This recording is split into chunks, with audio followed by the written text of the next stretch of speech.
మహిమ కలుగునుగాక. ఆమె క్రీస్తునందు నా సాటి దేవుని కుటుంబ ప్రజలైన మీ అందరికీ, అలాగే దేవుని పొలంలో నా తోటి వారైన సేవకులకు సేవకులందరికీ ప్రభువు పేరిట సమాధానం. దేవుడు మీ అందరికీ తోడయుండి మిమ్మల్ని నడిపించునుగాక. సంఘం చివరి దినాల్లో మన ప్రాణప్రియుడిని యేసు రావడానికి తలుపుల యొద్ద నిలుచొని ఉన్నాడు. అత్యంత సమీపమైన రోజుల్లో మనం ఉన్నాం. చాలా త్వరగా ప్రపంచవ్యాప్తంగా ఆయన రాకడ సూచనలు ప్రారంభం కాబోతున్న రోజులు. ఇంకా సూచనలు ప్రారంభం అవ్వలేదు, కానీ ప్రారంభం అవ్వడానికి కావలసిన సూచనలు మాత్రం సిద్ధమైపోయి ఉన్నాయి. కాలం సమీపిస్తుంది. ఆయన రాకడ రావడానికంటే ముందు మనలో ఎంతమంది భూమి మీద ఉంటామో ఉండమో తెలియదు. ఆయన వస్తాడు అనే భయంతో కొందరు వెంటనే బాప్తీసం తీసుకుంటున్నారు, కొందరేమో రాకడకు భయపడి బాప్తీసం తీసుకుంటున్నారు. నేనంటాను, ఆయన రావడానికి కాలం ఇంకా ఉంది, కానీ ఆలోపు మనం బ్రతుకుంటామో లేదో తెలియదు. కాబట్టి ఈ రోజు నుండే జాగ్రత్త పడడం నేర్చుకుందాం. సమాజంలో మనం చూస్తున్నాం, అనేక కారణాలతో అనేక గుండెలాగిపోతున్నాయి. వయసు 25 సంవత్సరాలే, కానీ హార్ట్ స్ట్రోక్తో చనిపోతున్నారండి. మనుషులు బలంగా ఉంటున్నారు, బలంగా తింటున్నారు, అన్ని విషయాల్లో బలవంతులే, కానీ మనుషులు మాత్రం ఉన్నట్టుండి చనిపోతున్నారు. కర్ణాటక రాష్ట్రంలో cine actor Putin Raj Kumar ఉన్నట్టుండి చనిపోయాడు. ఆయన కారణం ఏమిటి? మనుషులు ఆరోగ్యంగా ఉన్నా బలంగా ఉన్నా సరే చనిపోతున్నారే. మీరు ఇప్పుడు ఎంత చిన్న వయసు అయినా, మీరెంత బలవంతులైనా గుర్తుంచుకోండి, ఎవరి గుండె ఎప్పుడు ఆగిపోతుందో తెలియని అత్యంత భయంకరమైన కల్తీ ప్రపంచంలో బ్రతుకుతున్నాం. మనం తినే ఆహారంలో కల్తీ, పీల్చే గాలిలో కల్తీ, తాగే నీరులో కల్తీ, మన చుట్టూ మన ఇంట్లో చేసుకునే వంటలు కూడా కల్తీ. అది మీకు అర్థం కావట్లేదు. మీకు అర్థమయ్యేటట్లు ఒక మాట చెప్పమంటారా? కేజీ పల్లీలు కొనుక్కోవాలంటే దాని రేట్ ఎంత?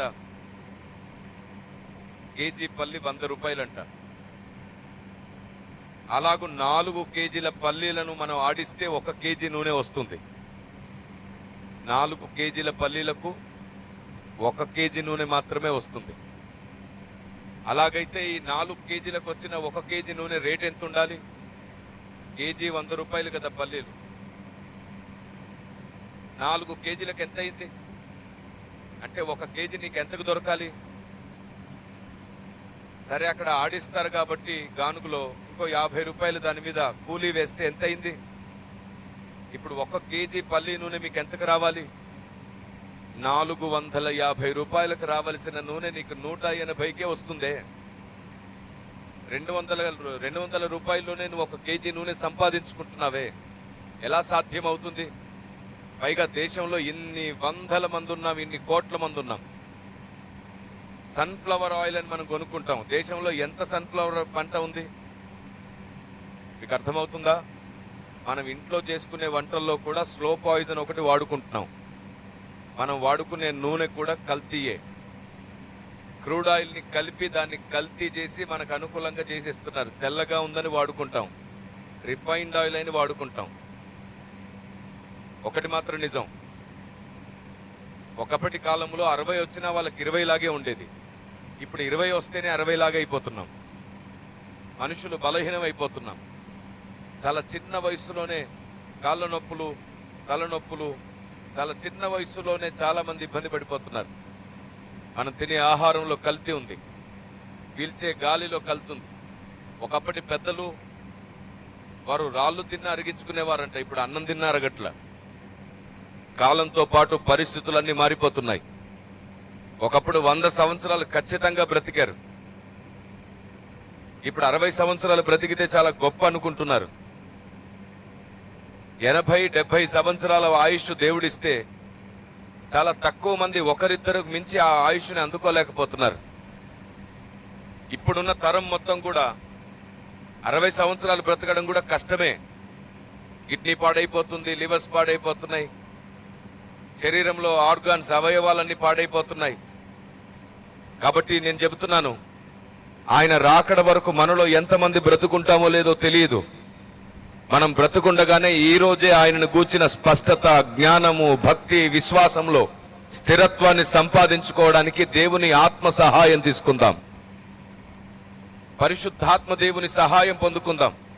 బైబిల్లో ఇలా రాయబడింది, మన బలహీనతల్లో మనకు సహాయం చేయడానికి ఆత్మదేవుడు పంపించబడ్డాడంట.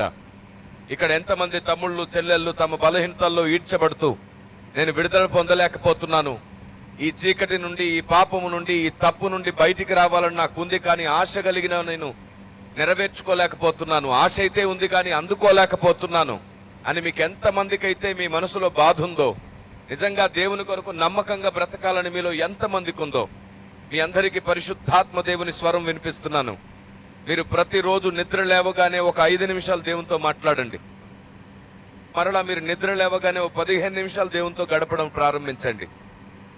మీ ప్రార్థనా సమయం పెరగడం ప్రారంభమవుతుంది. మీరు ప్రార్థించేటప్పుడు మీ కొరకు ప్రార్థించక మీలాగే బాధపడుతున్న అనేకుల కొరకు ప్రార్థించడం ప్రారంభించండి. మీరు ఏ ఏ సమస్యల్లో ఉన్నారో, ఏ ఏ ఇబ్బందుల్లో ఉన్నారో వాటి కోసం ఏడవడం మాని, మీలాగే బాధల్లో ఇబ్బందుల్లో ఉన్న వారి కోసం మొదట ప్రార్థించి చెప్పండి, ప్రభువా మొదట వారిని విడిపించు, తర్వాతే మమ్మల్ని విడిపించు అని అడిగి చూడండి. ఎప్పుడైతే మీరు వేరే వారి కోసం ప్రార్థిస్తారో మీ ప్రార్థన దేవుని దగ్గరికి నేరుగా వెళ్ళిపోతుంది. నేను మళ్ళీ చెప్తున్నాను, మన పాపము, మన తప్పులు, మన దోషములు దేవునికి మనకు అడ్డుగా ఉన్నాయి. అయితే బైబిల్ ఎన్నో అద్భుతమైన నియమాలు కలిగి ఉంది. బలహీనతలో ఉన్న వారిని విడిపించడానికి, అత్యంత బలహీనమైనటువంటి దీనస్థితిలో ఉన్న వారికి మరొక అవకాశం ఇవ్వడానికి సర్వోన్నతుడైన దేవుడు తన న్యాయమును, తన చట్టాన్ని నిర్ణయించి పెట్టాడు. నీ పాపములు, నీ దోషములు నీకు దేవునికి అడ్డుగా ఉన్నాయి. కానీ నువ్వు అనేకుల కొరకు ప్రార్థిస్తే మాత్రం ఆ అడ్డుగోడను దాటి ప్రార్థన దేవుని దగ్గరికి వెళ్తుంది. నీ కోసం ప్రార్థిస్తేనే నీ ప్రార్థన వెళ్ళదు. కానీ నువ్వు నిస్వార్థంగా అనేకుల కొరకు ప్రార్థిస్తే మాత్రం ఆ ప్రార్థన ఆయన దగ్గరికి వెళ్తుంది. అయితే లేఖనం ఏం చెబుతుందో తెలుసా? నువ్వు అనేకుల కొరకు ప్రార్థించడం ద్వారా, నువ్వు అనేకుల కొరకు మొరపెట్టు ద్వారా నువ్వు సుఖముగా, సమాధానంగా, నెమ్మదిగా ఉంటావు. నువ్వు అనేకుల కొరకు ప్రార్థించడం ద్వారా నువ్వు విడిపించబడతావు. తిమోతి పత్రిక 1వ పత్రిక 2వ అధ్యాయము 1 నుండి చూస్తే, మీరు సుఖముగా, సౌఖ్యముగా బ్రతుకు నిమిత్తం అన్నిటికంటే ముఖ్యముగా మీరు దేశము కొరకు, ప్రజల కొరకు, రాజుల కొరకు, ప్రధానుల కొరకు ప్రార్థించమని ఉంటుంది. దేవుని ప్రజ, ఈ మాట మర్చిపోకండి. మళ్ళీ జ్ఞాపకం చేస్తున్నాను, మీరు ఏ పాపములో, ఏ దోషంలో పడిపోయి ఇబ్బంది పడుతున్నారో, మీరు అందులోంచి విడుదల పొందలేని పరిస్థితిలో ఉంటే నేను పరిశుద్ధాత్మ దేవుని ఆలోచనతో మీకు అందిస్తున్నాను. మీరు మొదట మీలాగే బాధపడే వారిని విడిపించమని అడగండి. మీరు ఏ సమస్యలో ఉన్నారో, గర్భఫలం లేక బాధపడుతుండవచ్చు, అప్పుల బాధతో బాధపడుతుండవచ్చు, శరీరంలో అనారోగ్యంతో బాధపడుతుండవచ్చు, మీరు ఏ ఇబ్బందుల్లో ఉన్నా సరే మీకోసం మీరు ప్రార్థించడం ద్వారా కొన్నిసార్లు మీ ప్రార్థన దేవుని దగ్గరికి వెళ్ళట్లేదు. అందుకే మీ ప్రార్థనలు ఆలస్యం అయిపోతున్నాయి. కారణం ఏమిటంటే మీ దోషములు దేవునికి మీకు అడ్డుగా ఉన్నాయి, మీ పాపములు దేవునికి మీకు అడ్డుగా ఉన్నాయి. సాతాను దేవునికి మనకు మధ్యలో అడ్డుగా శాపమును, పాపమును ఉండునట్లుగా, దోషములు ఉండునట్లుగా మన నోటిని వాడుకుంటున్నాడు, మన మనస్సును వాడుకుంటున్నాడు, మన ఆలోచన విధానాన్ని వాడుకుంటున్నాడు. మనం అనేకుల కొరకు ప్రార్థన చేయకపోవడమే పాపము అనే విషయాన్ని మర్చిపోయాం. మీకు తెలుసా? పరిశుద్ధాత్మ దేవుని స్వరం మీకు వినబడుతుందా? ఆయన మీతో మాట్లాడుతున్నాడు. విరిగి నలిగిన హృదయం దేవునికి కావాలంట. విరిగిన మనస్సు గలవారికి ఆయన, విరిగి నలిగిన హృదయం గలవారికి ఆయన ఆసన్నుడు అన్నాడు. విరిగిన మనస్సేమో దేవునికి ఇష్టమైన బలి అని అన్నాడు. యెషయా గ్రంథం 66వ అధ్యాయాన్ని మీరు చూస్తే అక్కడ ఎంత స్పష్టంగా రాయబడిందో చూడండి. మీరందరూ మీ పరిశుద్ధ గ్రంథాలు తెరిచి యెషయా గ్రంథం 66 1 నుండి చూడండి.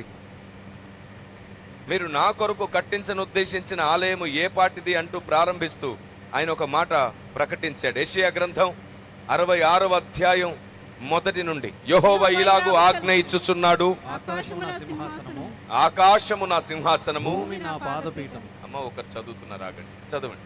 మీరు నా నిమిత్తము కట్టనుద్దేశించు ఇల్లు ఏ పాటిది? మీరు నా కొరకు కట్టనుద్దేశించిన ఇల్లు ఏ పాటిది? నాకు విశ్రమ స్థానముగా మీరు కట్టనుద్దేశించినది ఏ పాటిది? అవన్నీ నా హస్తకృత్యములు, అవి నా వలన కలిగినవని యెహోవా సెలవిచ్చుచున్నాడు. ఎవడు దీనుడై నలిగిన హృదయము గలవాడై, ఈ మాట విన్నారా? ఎవడు దీనుడై నలిగిన హృదయము గలవాడై నా మాట విని వణుకుచుండునో వానినే నేను దృష్టించుచున్నాను. దేవుని దృష్టి ఎవరి మీద ఉంది? ఎవరైతే దేవునికి భయపడి వణుకుతున్నారో వారి మీదే దేవుని దృష్టి ఉందంట. ఎవరు దేవునికి భయపడితే వారితోనే దేవుడు మాట్లాడతాడంట. ఈరోజు మనం మాట్లాడుకునే సందేశానికి ఒక అంశం పెట్టుకుంటే, దేవుణ్ణి దృష్టి ఉంచాలంటే, దేవుణ్ణి చూసే దృష్టి పొందాలంటే ఏం చెయ్యాలి? అలాగే దేవుడు ఎవరిని చూస్తాడు, దేవుని దృష్టి ఎవరి మీద ఉంటుంది? లేఖనం సెలవిస్తుంది, ఎవరు ఆయనకు భయపడి ఆయన మాటలకు వణుకుతూ భయపడతారో వారి మీద దేవుని దృష్టి ఉందంట. ఎవరైతే దేవుని దృష్టిని పొందుకుంటారో, ఎవరి మీద దేవుని దృష్టి ఉంటుందో వారు ఏది ప్రార్థిస్తే అది నెరవేరునట్లుగా దేవుడు ద్వారం తెరుస్తాడు. వారు ఎవరి కోసం ప్రార్థించిన కార్యం జరిగిపోతుంది. వారు ఒక మాట పలికితే కార్యం జరుగుతుంది. వారి చెవిన మన విజ్ఞాపన పడినా సరే దేవుని సన్నిధికి వెళ్ళిపోతుంది. అసాధ్యములైనవి సాధ్యములైపోతాయి.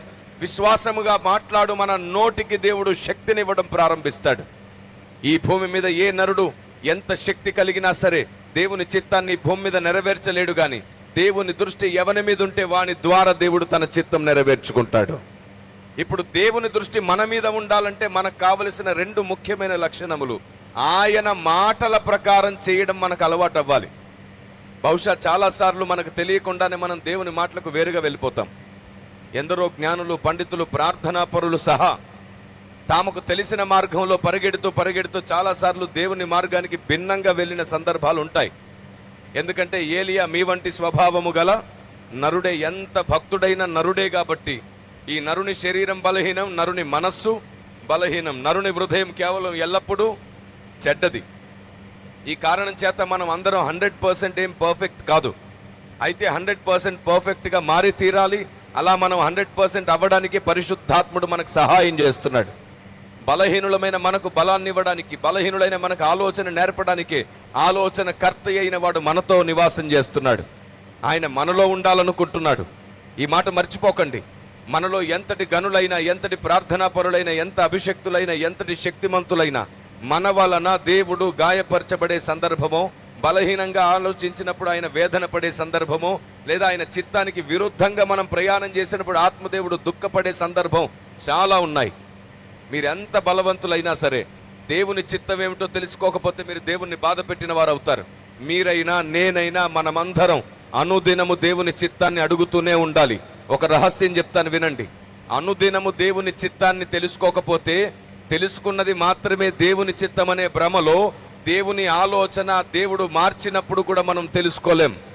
అందుకే ఆనాడు యోధులు మోషే ద్వారా ఇవ్వబడినటువంటి ధర్మశాస్త్రం ప్రకారంగా వాళ్ళు ప్రయాణం చేస్తున్నారు. క్రీస్తు వచ్చి మాట్లాడితేనేమో వారికి అర్థం కావట్లేదు. ఎందుకంటే వారు దేవుని చిత్తం ఏమిటో తెలుసుకునే స్థితి కంటే తాము తెలుసుకున్నదే దేవుని చిత్తం అనే భ్రమలో బ్రతికిపోతున్నారు. అందుకే చెప్తున్నది లేఖనం, అక్షరం నిన్ను చంపును, ఆత్మ జీవింపజేయును. అక్షరం మాత్రమే కాదు దేవుని జ్ఞానం, ఆత్మదేవుడు అనుగ్రహించే ప్రత్యక్షత అనే జ్ఞానం మనకు కావాలి. అందుకే పౌలు భక్తుడు ఏమని ప్రార్థిస్తున్నారు తెలుసా? ప్రత్యక్షత గల మనసు మీకు రావాలని నేను మీ కొరకు ప్రార్థిస్తున్నాను అని అంటారు ఆయన. ప్రత్యక్షత గల మనస్సు ఎలా వస్తుంది? ప్రత్యక్షత గల మనస్సు ఎలా దొరుకుతుంది? దేవుడు మన కన్నులు తెరిస్తేనే ప్రత్యక్షత గల మనస్సు వస్తుంది. దేవుణ్ణి చూసే దృష్టి ఎలా పొందాలి? దేవుణ్ణి చూసే దృష్టి పొందడానికి ముందు పరిశుద్ధాత్మ దేవుని సహాయంతో ఈ కన్నులకు కాటుక పొందాలి. ప్రకటన గ్రంథం 3వ అధ్యాయం 18వ వచనాన్ని మీరు గమనించారా? ప్రకటన గ్రంథం 3వ అధ్యాయం 18వ వచనాన్ని మీరు చూస్తే అక్కడ చాలా స్పష్టంగా పరిశుద్ధాత్మ దేవుని స్వరం లేఖనాల్లోంచి మనకు వినబడుతుంది. చూడండి, నీవు ధనవృద్ధి చేసుకొనున్నట్లు, నీవు ధన వృద్ధి చేసుకొనున్నట్లు అగ్నిలో పుటం వేయబడిన బంగారమును. నువ్వు ఏం వృద్ధి చేసుకోవాలంట? నీవు ధన వృద్ధి చేసుకోవాలంటే ఈ లోక ధనం గురించి లేఖనం మాట్లాడట్లేదు. సత్యమైన ధనం, పరలోకములో ఉండే ధనం. అక్కడ దొంగ అయినను చిమ్మట అయినను దాన్ని ముట్టదు. అలాంటి ధనము నీకు దేవుడు అనుగ్రహించాలనుకుంటున్నాడు. అందుకే మాట్లాడతాడు, మీ అన్యాయపు సిరితో మీరు శాశ్వతమైన స్నేహితుల్ని సంపాదించుకుంటే మీకు సత్యమైన శాశ్వతమైన ధనం ఇస్తానన్నాడు ఆయన. ఈ అన్యాయపు సిరి అంటే అర్థం ఏమిటి? ఈ లోకంలో ఉన్నటువంటి ధనమంతా అన్యాయపు సిరియే. నువ్వు ఎంత కష్టపడి సంపాదిస్తున్నా అది అన్యాయపు సిరియే. నువ్వు ఎంత న్యాయంగా ఈ భూమి మీద చేస్తున్నది కూడా అది అన్యాయపు సిరియే. ఎందుకంటే నువ్వు అనుకునే న్యాయం వెనకాల దాగున్న మోసం సమాజానికి తెలియకపోవచ్చు. కానీ గుర్తుంచుకో, నువ్వు ఉద్యోగం చేస్తూ చాలాసార్లు అబద్ధాలాడి ఉద్యోగం చేస్తుంటావు, వ్యాపారం చేస్తూ అబద్ధాలాడి వ్యాపారం చేస్తావు. 20 రూపాయల వస్తువుని 40 రూపాయలు చెప్పి అమ్ముకుంటూ ఉంటావు. అటు ప్రభుత్వం నువ్వు అనేక రకాలుగా ఇబ్బంది పడేటట్లు పాలసీలు పెడుతుంది. నువ్వేమో ఆ ఇబ్బందుల్లోంచి బయటపడడానికి మోసాన్ని కూడా ఇష్టంగా న్యాయం అనే ట్యాగ్ లైన్ పెట్టుకుని తిరుగుతున్నావు. చూడండి, మనం వెళ్తాం మార్కెట్కి వెళ్ళినప్పుడు అక్కడ 10 రూపాయలు అని అడుగుతాడు, టమాటా 10 రూపాయలు అంటాడు. వాస్తవానికి టమాటా 5 రూపాయలే ఉన్నా వాడు 10 రూపాయలకు అమ్ముకుంటాడు. వాడిది తప్పేం లేదు. వాడు 10 రూపాయలు టమాటా అమ్ముకునేటట్టు గవర్నమెంట్ ఇస్తున్న గిట్టుబాటు ధర అది. ఈ భూమి మీద ఎన్ని వస్తువులకు రేట్లు పెరుగుతున్న దానికి కారణం పరిపాలకులకు ఉన్నటువంటి జ్ఞానమే. ఆ మహానుభావుల వల్లే మొత్తం బాగుపడుతుందనే రంగు పులుముతూ నాశనం జరుగుతూనే ఉంది. అవును, ఎందరో. కాబట్టి మొన్నటి దినాన స్వతంత్ర దినోత్సవ సందర్భంగా నేను మాట్లాడుతూ చెప్పాను, దేశం అభివృద్ధి పొందాలి, నిజమైన స్వాతంత్రం పొందాలి అంటే ఈ భూమి మీద రాజకీయ నాయకులు అనేవారు, దేశంలో మాత్రం కాదు ప్రపంచ వ్యాప్తంగా ఉన్న రాజకీయ నాయకులు నిస్వార్థిసి ఇంకోటి తెలియక అడుగుతాను, మన దేశంలో నాణ్యత కలిగిన ఆహారమే పండట్లేదని మీరు అనుకుంటున్నారా? Number 1 quality fruits, number 1 quality vegetables, number 1 quality ధాన్యాలు పండట్లేదు అనుకుంటున్నారా? మన దేశంలో నాణ్యత కలిగిన ఆహారం పండుతుంది, ఆర్గానిక్ ఆహారం పండుతుంది. ఈ నంబర్ 1 క్వాలిటీ అంతా విదేశాలకు అమ్ముడుపోతుంది. నంబర్ 1 క్వాలిటీ మొత్తం బయటకు అమ్మేస్తున్నాం మనం. అక్కడి నుంచి నంబర్ 1 క్వాలిటీ కాదు, ట్రిపుల్ గ్రేడ్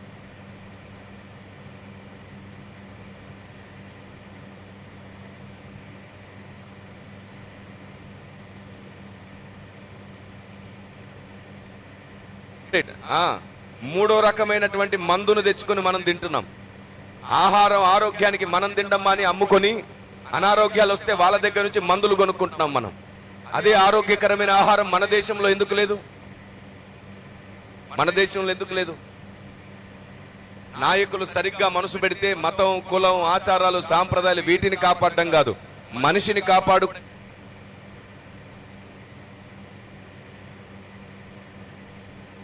కులం, ఆచారాలు, సాంప్రదాయాలు వీటిని కాపాడడం కాదు, మనిషిని కాపాడుకునే ప్రయత్నం చేస్తే దేశం బాగుంటుంది.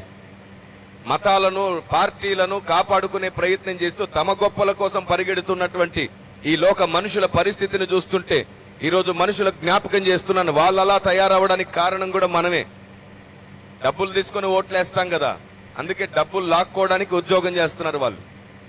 డబ్బులు తీసుకొని ఓట్లు అవడం మనం మానట్లా, కనీసం క్రైస్తవుడైన డబ్బులు తీసుకోవడం మానేసి న్యాయంగా ఓటేయడం ప్రారంభిస్తే ప్రార్థనలు నెరవేరుతాయి. మనం ఆ పని చేయట్లేదే, కులాన్ని బట్టో మతాన్ని బట్టో డబ్బులు తీసుకొని ఓట్లేస్తున్నాం. మళ్ళీ ఏ ధైర్యం చేసుకొని ఏ ముఖం పెట్టుకుని వాళ్ళ దగ్గరికి వెళ్ళి న్యాయం చేయమని అడుగుతావు? ఓటుకు 5,000 ఇచ్చేస్తున్నారుగా, సరిపోయిందిగా. ఆ 5,000 కోసం కకృతి పడిపోయావే నువ్వు. ఒకరోజు రాజకీయ నాయకుడు ఓ ముసలాయన దగ్గరికి వెళ్ళి అడుగుతున్నాడంట, బాబు నాకు ఓటు వెయ్యు, నేను నీకు 4,000 ఇస్తాను. అప్పుడు ఆ పెద్ద ఆయన అన్నాడంట, బాబు నాకు 4,000 వద్దు, ముసలోడిని అయిపోయాను, నాకంటూ ఎవరు లేరు, బరువు లేదైనా మోసుకెళ్లాలంటే కష్టం అవుతుంది, నాకు ఒక గాడిదని కొనిపెట్టు బాబు అని ఎమ్మెల్యేని అడిగాడంట. ఆ ఎమ్మెల్యే గారి దగ్గరలో ఉన్న కార్యకర్తలను పిలిచి, బాబు ఈ వ్యక్తికి ఒక గాడిద కొనిపెట్టండి అని చెప్పి ఓ 10,000 ఇచ్చేసి వెళ్ళిపోయాడంట. ఎక్కడ వెతికినా సరే గాడిద దొరకట్లా, ఎందుకంటే గాడిద 20,000, 30,000 చెప్తుంది. ప్రతి చోట ఆ మండలంలో ఉన్న ప్రతి గ్రామానికి వెళ్ళి వెతికారు. పంది రేటు కూడా 20,000 గాడిద రేటు 25-30,000 అంట. మరలా ఈ ఎమ్మెల్యే గారు వచ్చేసి అన్నాడు, బాబు ఎక్కడ చూసినా గాడిద దొరకట్లే, ఈ 10,000 తీసుకొని నాకు ఓటేసే, ఈసారికి తర్వాత చూసుకుందామంటే ఏమన్నాడని తెలుసా? ఆ పెద్ద ఆయన అన్నాడంట, రే నువ్వు వయసులో నాకంటే చాలా చిన్నోడివి, నీకు 10,000కు గాడిద పంది కూడా దొరకట్లేదు, నేను దొరికేస్తున్నాడెట్రా నీకు ఈజీగా అని అన్నాడంట. మరి మీలో ఎంతమంది 5,000కు, 4,000కు, 3,000కు ఓట్లు వేశారు? మీరెవరో మీరు తెలుసుకోండి. డబ్బును చూసి, కులాన్ని చూసి ఓటేస్తుంటే ఎంత దౌర్భాగ్యం. టీవీ 9లో ఇస్తుంటారు, కట్నం తీసుకున్నవాడు గాడిద అని. ఊరికే అది స్టేట్మెంట్ మాత్రమే. మనలో కట్నం లేకుండా వివాహం చేసుకోలేని గాడిదలు ఎన్ని ఉన్నాయో మనకు తెలియదు. మిమ్మల్ని ఎవరిని అనట్లా, గాడిదలను మాత్రమే అంటున్నా. నిజమే, క్రైస్తవుడు లేఖనం ప్రకారంగా చేయవలసినవి చాలా ఉండగా మనం చేయలేకపోతున్నాం. ఎందుకంటే మనకు తెలిసిందే నిజమనే భ్రమలో ఉండిపోతాం కదా. మీకు ప్రాముఖ్యమైన విషయం చెప్తాను. క్రైస్తవుడు వివాహ సమయంలో కులం చూడకూడదు, కట్నం చూడకూడదు. ఇది చాలా ముఖ్యం. ఇలాంటి వాటిని తొలగించుకున్నప్పుడే నిజమైన ఉజ్జీవం పరిశుద్ధాత్ముని వలన సంఘంలో కలుగుతుంది. మీరు దేవుని కొరకు రోషంగా కొన్నిటిని పోగొట్టుకొని నష్టపోవడానికి ఇష్టపడండి. అప్పుడు దేవుడు మిమ్మల్ని అనేకులకు లాభంగా మారుస్తాడు, వెలుగుగా మారుస్తాడు. మీరు లోకానికి వెలుగై ఉన్నారు, ఉప్పై ఉన్నారనే మాట అప్పుడు నెరవేరుతుంది. అన్నదమ్ములారా, అక్కచెల్లెలారా, జాగ్రత్తగా వినండి. మీలో ఎంతమంది ఇంకా మీ పిల్లలకు వివాహం చేస్తున్న తల్లిదండ్రులారా, భార్య అనగానే, పిల్లలు అనగానే, పెళ్లి అనగానే కట్నం అనే పేరెత్తుతున్న వాళ్ళందరికీ లేఖనంతో చెబుతున్నాను, అబ్రహాము దేవుని స్నేహితుడు. అతడు తన కుమారునికి వివాహం చేయాల్సిన సమయం వచ్చినప్పుడు పొరపాటున కూడా అతను వెండి బంగారములు రిబికా ఇంటి నుంచి తమ ఇంటికి రప్పించుకోలేదు. తన ఇంటి నుంచే వెండి బంగారాలు అక్కడికి వెళ్ళాయి. దేవుని స్నేహితుడైన అబ్రహాము చేసిన ఈ అద్భుతమైన నియమాన్ని మనం పాటిద్దాం. అవసరమైతే మీరు ఇవ్వకపోయినా పర్లేదు, కానీ దోచుకునే పని చేయకండి. ఎందుకంటే ఒక తల్లి ఒక తండ్రి ఆడబిడ్డను కని అల్లారు ముద్దుగా పెంచి ప్రాణంగా చూసుకొని పెళ్లి పేరట మన ఇంటికి పంపించేస్తూ ఉంటారు. మీరు చెప్పండి, పెళ్లి పేరట మన ఇంటికి వచ్చిన ఆడబిడ్డ కాలు మీద కాలేసుకొని సుఖపడుతూ ఉంటుందా, మనకు చాకిరీ చేసి పెడుతుందా? అందరికంటే ముందు లేస్తుంది, అందరికి కావలసిన ఆహారం సిద్ధపరుస్తుంది. అంత మాత్రమే కాదు, అందరికి పెట్టి చివర్లో తింటుంది. సరే, కొంత సమయమైనా పడుకుందామంటే కుదరదు, వెంటనే మధ్యాహ్నం భోజనానికి సిద్ధపాటు చేస్తుంది. మధ్యాహ్నం అందరికీ భోజనం వడ్డించి చివర్లో తాను తింటుంది. ఆ చివర్లో కరెక్ట్గా 2, 3 ఆ టైంలో గంట పడుకుందామంటే కుదరదు, వెంటనే బట్టలు పిండే కార్యక్రమం గుర్తుకొస్తుంది. వెళ్ళి బట్టలు పిండుతూ 4 అవుతుంది. ఆ తర్వాత వెంటనే పడుకుందామంటే కుదరదు, ఇంట్లో వాళ్ళు అడుగుతారమ్మా కొంచెం టీయో కాఫీయో పెట్టు అని. ఆ తర్వాత 5 అయిపోతుంది. సాయంత్రం 5 గంటలకు ఏ అమ్మాయి అయినా పడుకుంటుందా? ఏ భార్య అయినా పడుకుంటుందా? ఏం చేస్తుంది ఆవిడ? మధ్యాహ్నం తిన్నా ఉదయం తిన్న గిన్నెలన్నీ బయటేసుకొని గిన్నెలు కడుగుతూ ఆ తర్వాత సాయంత్రం భోజనాన్ని సిద్ధపరుస్తుంది. 8 గంటల వరకు భోజనం రెడీ, అందరికీ భోజనం వడ్డించి తాను 10 గంటల వరకు భోజనం చేసుకొని అన్నిటినీ సర్దుకొని తాను పడుకునే సమయానికి 11. ఆ సమయంలో మరలా సంసార జీవితాన్ని, న్యాయాన్ని భర్తకు జరపాల్సినటువంటి సంసార ధర్మాన్ని జరుపుకుంటూ తాను పడుకునేసరికి 12. ఇంట్లో ఎవరైనా అనారోగ్యంతో వారికి చేసే చిన్న చితక సేవలతో తాను పడుకునేసరికి అర్ధరాత్రి. అప్పుడు పడుకున్న వ్యక్తి మరలా అందరికంటే ముందు లేవాలి. ఇలా చనిపోయే వరకు అందరికంటే ముందు లేస్తుంది, అందరి తర్వాతే పడుకుంటుంది. ఇంటికి తల్లి తర్వాత తల్లి బాధ్యత తీసుకునేది భార్య మాత్రమే. ఇప్పుడు చెప్పండి, ఇంతగా చాకిరీ చేసి పెట్టడానికి మనకు మన పెళ్లి పేరట ఒక తల్లిదండ్రులు తన ఆడబిడ్డను మనకిచ్చేస్తుంటే, నిన్ను తల్లిలాగా నువ్వు నిద్రలేచింది మొదలుకొని పడుకునే వరకు అన్ని నీకే చేసి పెట్టే భార్య నీ ఇంటికి వస్తే ఆవిడ మనకివ్వాలా? అలాంటి వ్యక్తిని మనకిచ్చినందుకు మనం తిరిగి అత్తమామకి ఇవ్వాలా? ఏం చేస్తే న్యాయం? సరే, మీరు జవాబు చెప్పట్లేదు, కానీ చెప్పడానికి ఒక వచనం చూపిస్తాను. అన్యాయస్తులు పరలోక రాజ్యానికి వారసులు కారు. నేనైనా మీరైనా అన్యాయం ఉందని తెలిస్తే మార్చుకోవాలి. నేనంటాను, ప్రతిరోజు నేర్చుకుందాం, ప్రతిరోజు మార్చుకుందాం. మనలోని స్వభావం కొన్నిసార్లు దేవునికి అనుకూలంగా పనిచేయదు. ఇంతకు ముందే సేవకులు తెలిసి చదివించారో లేదో తెలియదు, కానీ రోమా పత్రిక చదివించినప్పుడు అక్కడ రాయబడింది, మనలోని నియమం, మన శరీరంలో ఉన్న నియమం మనల్ని దేవునికి దూరంగా ఈడ్చుకొని పోతుంది. దేవుని ప్రజ, మనకు తెలియకుండానే చాలాసార్లు దేవునికి విరుద్ధంగా వెళ్తుంటాం. మనకు నచ్చింది, మనకు బాగుందనుకుంటే అదే న్యాయం అనుకుంటాం. మన అన్యాయాన్ని కూడా న్యాయంగా చూపించడానికి లాజిక్లు మాట్లాడతాం. మన కష్టాన్ని అడ్డు పెడతాం, మన కన్నీళ్ళని అడ్డు పెడతాం, నేనే రైట్ అని చెప్పుకునే ప్రయత్నం చేస్తాం.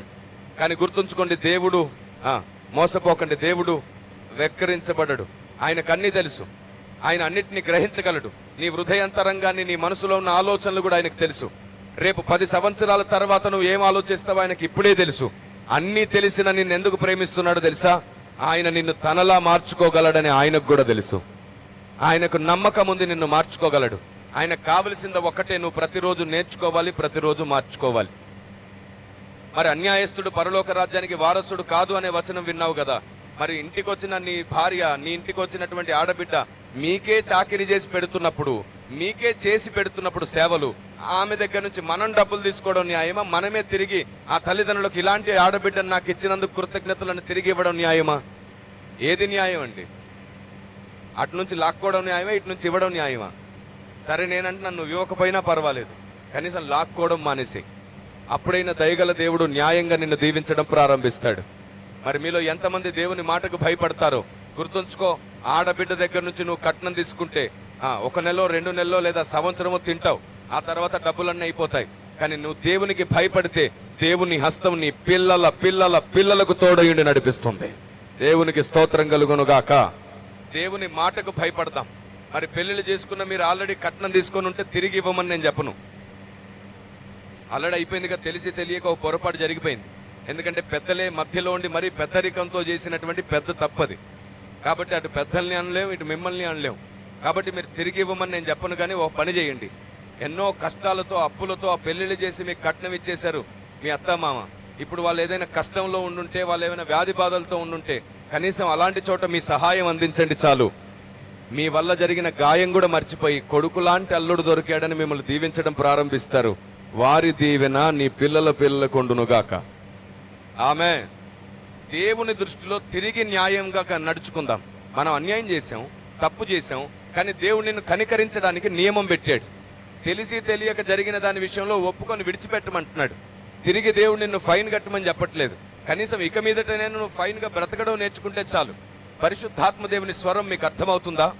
న్యాయం వైపు ఉండాలంటే కొంత నష్టాన్ని ఇష్టపడాలి. ఈ సూత్రం మీకు ఏమైనా అర్థమవుతుందా? పౌలు భక్తుడు ఏమంటాడో తెలుసా? నన్ను దీవించు, నన్ను ఆశీర్వదించు, నా స్థలాలు, పొలాలు, ఇల్లు, వీటి కోసం ప్రార్థన చేయలేదు. మనం వాటి కోసమే ప్రార్థిస్తాం, వాటి కోసమే మందిరానికి వస్తాం. అయితే పౌలు ఏమంటాడు తెలుసా? క్రీస్తు నిమిత్తం, ఆయన జ్ఞానం నిమిత్తం నేను సమస్తం నష్టముగా ఎంచుకుంటాను, సమస్తం పెంటగా ఎంచుకుంటాను.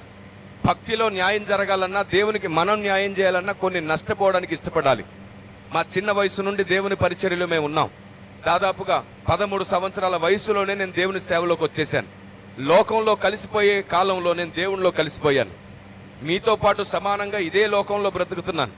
దేవుని ప్రజా గుర్తుంచుకోండి, మేము ఎన్నో పోగొట్టుకున్నాం, ఎన్నో నష్టపోయాం, ఎన్నో రకాల గాయాలు పొందాం, ఎన్నో ప్రేమలను పోగొట్టుకున్నాం, ఎంతో ధనాన్ని మోసపోయాం, ఎన్నో రకాలుగా విరిగి నలిగాం. కానీ మోకాళ్ళతో ప్రార్థించడం మానలేదు. ప్రతిరోజు 8:30 గంటలు దేవుని సన్నిధిలో మొరపెట్టేవాడిని. అలా మొరపెట్టి ప్రార్థించి అనేక గ్రామాలు తిరిగి సువార్త చేసేవాడిని. దాదాపుగా 716 గ్రామాల కంటే ఎక్కువ, 716 గ్రామాల కంటే ఎక్కువ ప్రయాణం చేశాను. అనేక గ్రామాలు తిరిగి కాలినడకతో సువార్త చేశాను. అనేక అనుభవాల గుండా ప్రయాణం చేశాం. ఎన్నోసార్లు విరిగి నలిగాం, బస్టాండ్లో పడుకున్నాం, సైకిల్ మీద సేవ చేశాం, ఆటోల మీద సేవ చేశాం, ఎడ్ల బండ్ల పైన ప్రయాణం చేశాం, ఎక్కడో తాండాల్లోకి వెళ్ళి సేవ చేశాం, కొండల మధ్యలోనికి వెళ్ళి సువార్త చేశాం. ఇంతకుముందు సేవకుడు నాకు మైక్ ఇచ్చేటప్పుడు చిన్న సభ అని చూడక, పెద్ద సభ అని చూడక, ఎక్కడికి పిలిచిన కిరణ్ పాల్ గారు వస్తున్నారని చెప్తుంటే నేను వచ్చింది ఇక్కడి నుండే. నేను ఇలాంటి స్థితి నుండే పైకి లేచి వచ్చాను. ఇలా నలిగిపోతూనే పైకి లేచి వచ్చాను. ఎన్నో భయంకరమైన దీన స్థితుల్లో నుంచే నేను ఇక్కడ దాకా వచ్చాను. నా దేవుడు నన్ను ఈరోజు అనేకుల కొరకు స్తంభం మీద పెట్టింది నన్ను నేను హెచ్చించుకోవడానికి కాదు. నా నుండి వచ్చిన ప్రతి మాట అది దేవుని చిత్తమై ప్రకటించడానికి, దేవుని ఆలోచన మీ అందరి హృదయాల్లో స్థాపించడానికి, మీకు నేర్పిస్తూ నేను భ్రష్టుని కాకుండా నన్ను నేను కూడా సరి చేసుకోవడానికి. ప్రతిరోజు నేర్చుకుందాం, ప్రతిరోజు మార్చుకుందాం. మనల్ని మనం సరి చేసుకోవడానికి దేవుడు దిగిరావక్కర్లా. మనల్ని మనం సరి చేసుకోవడానికి మనం దేవుని మాటకు లోబడ్డం ప్రారంభిస్తే చాలు. బైబిల్లో ఇలా రాయబడింది, మీరు దేవునికి లోబడి అపవాదిని గద్దించండి, అప్పుడు వాడు మీ యొద్ద నుండి పారిపోవును. మీరు ఒక్కసారి దేవుని మాటకు లోబడి సాతాన్ని గద్దించండి, వాడు మీ కుటుంబాల్లోంచి, మీ శరీరంలో నుండి, మీ స్వభావంలో నుండి కూడా పోతాడు. మీకు తెలుసా, దయ్యం పట్టడం అని అంటారు, దురాత్మ పట్టింది అంటారు. అందులో 3 రకాలు. ఒకటి శరీరాన్ని పట్టి పీడించే దురాత్మ ఉంది, రెండవది స్వభావాన్ని పట్టి పీడించే దురాత్మ ఉంది, మూడవది కుటుంబాన్ని పట్టి పీడించే దురాత్మ ఉంది. మీకు తెలుసా, స్వభావాన్ని పట్టి పీడించే దురాత్మ లోపట ఉంటే మనకు తెలియదు. స్వభావాన్ని పట్టి పీడించే దురాత్మ మన లోపట ఉంటే తాగుడు మనకు మంచిది అనిపిస్తుంది. స్వభావాన్ని పట్టి పీడించే దురాత్మ మనలో ఉంటే సిగరెట్ మనకు మంచిది అనిపిస్తుంది. స్వభావాన్ని పట్టి పీడించే దురాత్మ మనలో ఉంటే డ్రగ్స్ మనకు మంచిది అనిపిస్తుంది. స్వభావాన్ని పట్టి పీడించే దురాత్మ మనలో ఉంటే దొంగతనాలు మంచివి అనిపిస్తాయి, వ్యభిచారం మంచిది అనిపిస్తుంది. సాతాను మనలో ఉన్నప్పుడు, స్వభావంలో వాడు నివాసం చేస్తున్నప్పుడు దేవుని న్యాయం మనకు న్యాయంగా అనిపించదు. స్వభావంలో సాతాను ఉంటే ప్రార్థన చేయబుద్ధి అవ్వదు. స్వభావంలో సాతాను ఉంటే వాక్యం వినబుద్ధి అవ్వదు. ఒకవేళ వాక్యం విన్నా సరే జోకులు వినాలనిపిస్తుంది. స్వభావంలో సాతాను ఉంటే మనకు కథలు వినాలనిపిస్తుంది. స్వభావంలో సాతాను ఉంటే 5 నిమిషాలకు మించి వినబుద్ధి అవ్వదు. స్వభావంలో సాతాను ఉంటే దాని పేరు లౌకికాత్మ. అది మనల్ని దేవునికి దూరం చేస్తుంది, ప్రేమకు దూరం చేస్తుంది, న్యాయానికి దూరం చేస్తుంది, భక్తికి దూరం చేస్తుంది, దేవుని చిత్తానికి దూరంగా చేస్తుంది, మనల్ని అక్షరంలో మాత్రమే బంధించి పెడుతుంది. అందుకే ఈనాడు చాలా మంది సిద్ధాంతాలు అడ్డుపెట్టుకొని ఒకరినొకరు తిట్టుకోవడం ప్రారంభించారు. స్వభావంలో దురాత్మ చేరింది కాబట్టి నీలో సహనం పోయింది. బైబిల్ ఇలా సెలవిస్తుంది, నీలో దేవుడు ఉంటే ప్రేమ ఉంటుంది, ప్రేమ త్వరగా కోపపడదు. ప్రేమ అమర్యాదగా ప్రవర్తించదు, ప్రేమ డంభముగా ప్రవర్తించదు. నిజంగా ప్రేమ అయ్యున్న దేవుడు నీలో ఉంటే నీలోని కోపం అనేకుల్ని అవమానించడానికి కాదు, మోకరించడానికి ఉపయోగపడుతుంది. నీలోని ఆవేశం దేవుని దగ్గర కన్నీళ్లతో గుండెలు బాదుకోవడానికి ఉపయోగపడుతుంది. కానీ అనేకుల ముందు నిలుచున్నప్పుడు, అనేకుల కోసం మాట్లాడుతున్నప్పుడు నువ్వు ఎవరిని అవమానించవు, నిందించవు, తప్పు పట్టవు. తెలుసు మనకి ప్రతి మనిషి ఏదో ఒక విషయంలో బలహీనుడే. ఒక్క బలహీనతను బట్టి మనిషినే తప్పుడు మనిషిని తీర్పు తీర్చే దౌర్భాగ్యులం మనం. కానీ మనలో ఉన్న అనేక బలహీనతలున్న నీతిమంతుడై మనల్ని ప్రేమించి మనల్ని సంపూర్ణ సిద్ధి వైపు నడిపిస్తున్నాడు. బలహీనతల్ని సరి చేసుకునేటట్లు చేస్తున్నాడు. అందుకే ఆయన సర్వశక్తిమంతుడైన, దయా కృపా కనికరము కలిగిన ప్రేమామయుడైన దేవుడు. ఆయన పేరు నజరేయుడైన యేసు. ఆయన పేరు నజరేయుడైన యేసు. ఆయన పాపులను రక్షించే దేవుడు, పాపుల దేవుడు కాదు. పాపుల దేవుడమ్మో అని పాడుతున్నారు ఎవరో. అరే, కొన్ని పదాలు నీకు అర్థం కాకుండానే బాగున్నాయి అనిపించి పలికేస్తావు నువ్వు. ఆయన పాపుల దేవుడు కాదు, పాపులను రక్షించే దేవుడు. యూదులు కూడా అదే అన్న, పాపులతో కూర్చున్నాడు.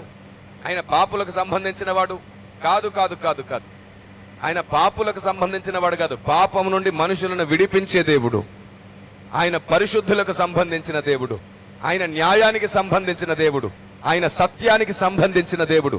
ఆయన జీవానికి సంబంధించిన దేవుడు. ఆయన నిన్ను విడిపించే దేవుడు. అందుకే సత్యము నిన్ను స్వతంత్రుణ్ణి చేయును, పాప బంధకాల నుండి స్వతంత్రుణ్ణి చేయును. నీలో ఉన్నటువంటి అపవాదిని స్వభావంలో ఉన్నప్పుడు నీకు తెలియదు. కానీ నీకు విషయం చెప్పనా, ఊరుకూరికే పక్కనోడిని తప్పుపడుతూ, ఊరుకూరికే పక్కవాడి మీద కోపం వస్తూ, ఊరికే పక్కవాడి సంగతులు ఇంకొందరికి చెబుతున్నావంటే నీ స్వభావంలో సాతానున్నాడు. అయితే పౌలు భక్తుడు ఏం చేశాడో తెలుసా? తన స్వభావంలో దేవుణ్ణి కలిగి బలహీనులకు బలహీనుడై ఆ బలహీనులను కూడా బలవంతులుగా మార్చడానికి కన్నీటితో ప్రార్థన, అలాగే నోటి మాటలతో వారిని బలపరిచి స్థిరపరిచాడు. వారిని తిరిగి భక్తులుగా మార్చాడు. నిజంగా నువ్వు మండుతున్న దీపం అయితే ఆరిపోయే వారిని వెలిగించు. కానీ ఆరిపోయిన వారిని గురించి ఇంకా చెడ్డగా మాట్లాడి వారిని వెలగకుండా చేయకు. నీ నోరు నిన్ను దేవుని దగ్గర దోషిగా నిలవబెడుతుంది. నువ్వు ఏం మాట్లాడతావో దానికి లెక్క అప్పచెప్పాల్సి వస్తుంది. ఆత్మదేవుని స్వరం మీకు వినబడుతుందా? దేవుణ్ణి చూడగలిగిన దృష్టి మనకు రావాలంటే మనం దేవుని మాటకు భయపడాలి. దేవుని అందు భయము భక్తి కలిగి ఉండడానికి ప్రయత్నించాలి. అందుకు మనం చేయాల్సిన పని దేవుని చిత్తానికి వాక్యానికి విరుద్ధమైన మన స్వభావాన్ని సరిచేసుకోవడానికి ప్రతిరోజు దేవుని కాళ్ళు పట్టుకుందాం. నేను చెప్తున్నాను, మనం మారడానికి దేవుడు అవకాశం ఇస్తాడు. మనం మారడానికి దేవుడు అవకాశం ఇస్తాడు. అందుకే నువ్వు బ్రతుకున్నావు. మనల్ని మార్చడానికి దేవుడు ప్రయత్నిస్తాడు. అందుకే నువ్వు ఇక్కడ సభల్లో ఉన్నావు. మనతో మాట్లాడడానికి దేవుడు ప్రయత్నిస్తాడు. అందుకే నీకు వాక్యం అర్థమవుతుంది. దేవుని స్వరం నేరుగా విందామని కొందరి ప్రయత్నం. దేవుడు డైరెక్ట్గా మాట్లాడాలి అనుకుంటారు. నీకు విషయం చెప్పనా, దేవుడు నీతో డైరెక్ట్గా మాట్లాడడానికి కూడా 3 రకాలుగా మాట్లాడతాడు. ఒకటి, నీ దైనందిన జీవితంలో ఉన్న కొన్ని పరిస్థితుల విషయంలో దేవుడు నీతో మాట్లాడతాడు. అది దేవుడు మనసు విప్పి మాట్లాడినట్టు కాదు, అత్యవసరంగా నువ్వు అడుగుతున్నావు కాబట్టి నీతో మాట్లాడతాడు. ఏమిటి? కొందరితో దేవుడు మాట్లాడతాడు, నాన్న ఈరోజు నువ్వు బయటికి వెళ్ళకు బాబు, నువ్వు అటువైపు వెళ్ళకని ప్రేరణిస్తాడు. కొన్ని చోట్ల నువ్వు ఉంటే ప్రమాదం ఉంది, ఇక్కడ నుంచి వెళ్ళిపో అని ప్రేరేపణిస్తాడు. కొన్నిసార్లు నువ్వు ప్రార్థన కోసమో వాక్యం కోసమో వెళ్దామంటే దేవుడు అంటాడు, అక్కడికి ఈరోజు వెళ్ళకు, అక్కడికి వేరే రోజు వెళ్ళు, ఈరోజు నువ్వు ఇంకో వైపు వెళ్ళు అని చెప్తాడు. ఇలాంటివన్నీ కూడా దేవుడు తన హృదయాన్ని తెరిచి మనతో మాట్లాడుతున్నవి కాదు, అప్పటికప్పుడు మన పరిస్థితుల కోసం అనుకూలంగా మాట్లాడుతున్నాడు. నీ వివాహం కోసం మాట్లాడతాడు కొన్నిసార్లు, నీ కష్టాల కోసం మాట్లాడతాడు కొన్నిసార్లు, నీ ఇబ్బందుల కోసం, నీ మనసు నెమ్మదిగా ఉండడం కోసం మాట్లాడతాడు కొన్నిసార్లు. అది ఆయన మనసు విప్పి మాట్లాడినట్టు కాదు. దేవుని స్వరం అంటే నీకు కావలసింది మాట్లాడడం కాదు. దేవుని స్వరం అంటే ఆయన మనసులో ఉన్నది, ఆయన చెప్పాలనుకున్నది నీతో చెప్పే రోజు రావాలి. అది దేవుడు మాట్లాడడము అని అంటే. శబ్దం వింటే మాట్లాడడం కాదు, మనకు అనుకూలంగా ఉన్నది వింటే మాట్లాడడం కాదు. కొందరు ఇలాంటివి విని దేవుడు డైరెక్ట్గా నాతో మాట్లాడుచున్నాడు అంటున్నారు. కోరాహు కూడా ఏమన్నాడు తెలుసా? నీతోనే దేవుడు మాట్లాడునా, మాతోనూ దేవుడు మాట్లాడును అన్నాడు. కాబట్టి నువ్వు అడిగిన వాటికి కళల ద్వారా, దర్శనాల ద్వారా, ఈ దైనందిన జీవితానికి సంబంధించినవి దేవుడు జవాబిస్తున్నాడంటే దేవుడు మాట్లాడేస్తున్నట్టు కాదు. దేవుని ప్రజ అది మాత్రమే దేవుడు మాట్లాడడం అనుకుంటే, ఇదిగో యుగాలలో తరాలలో మరుగు చేయబడ్డ సంగతులు బైబిల్ గ్రంథంలో చాలా ఉన్నాయి. దావీదు ఏమని ప్రార్థన చేశాడో తెలుసా? 119వ కీర్తన 18వ వచనంలో, అయ్యా నీ గ్రంథంలో ఆశ్చర్యమైన సంగతులు ఉన్నాయి, ఆ సంగతులు చూచినట్లు నా కన్నులు, హృదయానుసారుడే దేవుని కన్నులు తెరవమని అడుగుతున్నాడు. దేవుని ప్రజ, దేవుడు మాట్లాడాలంటే వాక్యం కోసం మాట్లాడాలి. దేవుడు మాట్లాడాలంటే వాక్య జ్ఞానము, వాక్య మర్మం మాట్లాడాలి. దేవుడు మనసు విప్పి మాట్లాడాలంటే యుగాలలో తరాలలో మరుగు చేయబడ్డ సంగతులు మాట్లాడాలి. అది దేవుడు మాట్లాడడం అంటే. కేవలం నీకు అనుకూలమైన విషయాలు మాట్లాడితే మాట్లాడేసాడని సంబరపడిపోకు. అది కేవలం మొదటి మెట్టు మాత్రమే. దేవుడు నిన్ను పిలవడానికి మాట్లాడతాడు. అంత మాత్రాన దేవుడు నీతో మాట్లాడుతున్నాడని కాదు. దేవుడు నీతో మాట్లాడడానికి నిన్ను పిలిచాడు, సిద్ధపరుస్తున్నాడు. మీకు తెలుసా, దేవుణ్ణి చూడడం అంటే ఒకసారి దర్శనంలో కనబడడం కాదు, లేదా ఒకసారి డైరెక్ట్గా కనబడడం కూడా కాదు. దేవుణ్ణి చూడడం అంటే అనుదినము మన పరిచర్యలో దేవుణ్ణి చూడాలి, అనుదినం మన ప్రార్థనా గదిలో దేవుణ్ణి చూడాలి, అనుదినం మన పనిలో దేవుణ్ణి చూడాలి, అనుదినం మనం మాట్లాడుతుంటే మనలో నుండి ప్రజలు దేవుణ్ణి చూడాలి. ఇది దేవుణ్ణి చూడడంలో భాగం. దేవుణ్ణి చూడడం కంటే దేవుని మనస్సును చూడండి. దేవుడు మీలోనే నివాసం చేయడం ప్రారంభిస్తాడు. దేవునికి స్తోత్రం కలుగునుగాక. దేవుడు అద్భుతాలు చేసి కనబడితే బాగుండని, మెరుపు శబ్దంతో కనబడితే బాగుండని, మనం కొన్ని అద్భుతాలను వివరించుకుని ఊహించుకుని ఇలా ఉంటే బాగుండనుకుంటాం. కానీ దేవుడు ఎలా వస్తాడంటే తెలుసా, స్నేహితునిలాగా వచ్చి మాట్లాడతాడంట. దేవుడు స్నేహితునిలాగా సామాన్యంగా వచ్చి మాట్లాడతాడంట. ఓ అద్భుతమైన విషయం నేను మీకు పరిచయం చేస్తాను. దేవుడు మనతో చాలాసార్లు మాట్లాడినా మనం దేవుని స్వరాన్ని గుర్తుపట్టం. లేఖనాల గురించి మాత్రమే కాదు, ఈ లోక సంబంధమైన స్వరాన్ని కూడా మనం గుర్తించం. ఎందుకంటే దేవుడు డైరెక్ట్గా మాట్లాడితే విందామని అనుకుంటావు, కానీ దేవుడు నీ చుట్టూన్న వారి ద్వారా నీతో మాట్లాడుతూ ఉంటాడు. ఎప్పుడైనా మీరు దాన్ని గమనించారా? ఒకసారి ఓ పాస్టర్ గారు నన్ను అడిగారు, అయ్యా నా కొడుకు చనిపోయాడు, నేను ఎంతో నమ్మకంగా యథార్థంగా సేవ చేసిన వాడు ఎందుకు చనిపోయి ఉంటాడు, మాకు అర్థం కావట్లేదు అని అడిగితే, కలిసి మోకరిద్దాం, దేవుణ్ణి అడుగుదాం రండి పాస్టర్ గారు అన్నాను. మేము కలిసి ప్రార్థన చేశాం. ప్రార్థన చేసిన కొద్దిసేపటికి నాకు చాలా విషయాలు స్పష్టమయ్యాయి. అయ్యా మీ కొడుకు చనిపోవడానికి ముందు, అంటే ఆ రోజు మీ కొడుకు మీ ఇంట్లోంచి బయటికి వెళ్ళేటప్పుడు ఏం జరిగిందో నాతో వివరించి చెబుతారా అని అడిగాను. ఆయన కొన్ని విషయాలు చెప్పాడు. అప్పుడు నేను ఆయనతో చెప్పాను, మీకు తెలుసా, దేవుడు నీ కొడుకును కాపాడడానికి 5 సార్లు ప్రయత్నం చేశాడు. ప్రార్థించడం ద్వారా, మీరు చెప్పిన మాటల ద్వారా, నేను మోకరించడం ద్వారా దేవుడు నాకు అర్థమయ్యేటట్లు చేసిన 5 విషయాలు. నీ కొడుకు బయటికి తన స్నేహితులతో పాటు వెళ్ళాలి అనుకున్నప్పుడు నీ భార్యలోంచి దేవుడు మాట్లాడాడు. తన తల్లి అనిందంట, బాబు ఎన్నోసార్లు నువ్వు బయటికి వెళ్ళినప్పుడు నేను భయపడలేదు, కానీ ఈరోజు నువ్వు బయటికి వెళ్తుంటే నాకు భయం వేస్తుంది. రేపు నువ్వు బయటికి వెళ్ళబోతున్నావు కదా, దయచేసి వెళ్ళకు నాన్న, నువ్వు వెళ్తే ఏదో సమస్య రాబోతుందని నాకు అనిపిస్తుంది. నేను నీకోసం ప్రార్థిస్తే భయం, ఆందోళన కలుగుతుంది, సమాధానంగా లేదు. నువ్వు నా కోసం ఒక్కరోజు ఆగిపో బాబు అంటే వాడు వినలేదు. అమ్మా మేము ఎక్కడికైతే స్నేహితులతో వెళ్తున్నాం అక్కడ హోటల్స్ బుక్ అయిపోయాయి. మేము వెళుతున్న చోట మార్గ మధ్యలో కావలసిన అన్ని ఏర్పాట్లు చేశాం. మేమందరం సిద్ధపడిపోయాం. ఇప్పుడు కుదరదు, మా కాలేజీలకు సెలవులు కూడా పెట్టేశాం, కుదరదు, ఇంకా మేము వెళ్ళాల్సిందే. మాలో కొందరు ఉద్యోగాలు చేస్తున్నారు, వాళ్ళు సెలవులు పెట్టారు, వెళ్ళాల్సిందే అన్నాడు. ఆవిడ భయపడిపోయి, ఏమండి వీడు చెప్తే వినట్లేదని తన తండ్రితో చెప్పించాడు. ఆయన పాస్టర్ గారు, ఆయన కూడా అన్నాడు, నాన్న మోకరించి ప్రార్థన చేసి అడుగుదాంరా. వాళ్ళు కలిసి మోకరించి ప్రార్థిస్తే పాస్టర్ గారికి అనిపిస్తుంది ఏమిటంటే, ఈ వ్యక్తి ఎక్కడో రోడ్డు మీద పడిపోయినట్టు కనబడిందంట. అప్పుడు ఆయన అన్నాడు, నాన్న నువ్వు వెళ్ళకపోవడం మంచిది, ఎక్కడో రోడ్డు మీద పడ్డట్టు కనబడింది. వాడు అన్నాడు, అంతా మీరు మీ పిచ్చి భ్రమ, నా మీద ప్రేమతో నాకేదో అయిపోతుందని మీరు ఎక్కువ భయపడుతున్నారు కాబట్టి మీకు అవన్నీ కనబడుతున్నాయి. నిజానికి అలా జరగదు. నేను క్షేమంగా వెళ్ళి క్షేమంగా వస్తాను, నెమ్మదిగా వెళ్ళి నెమ్మదిగా వస్తాను, హెల్మెట్ పెట్టుకుంటాను, నాకేం కాదన్నాడు వాడు. అయినా సరే చెప్తే వినలేదు.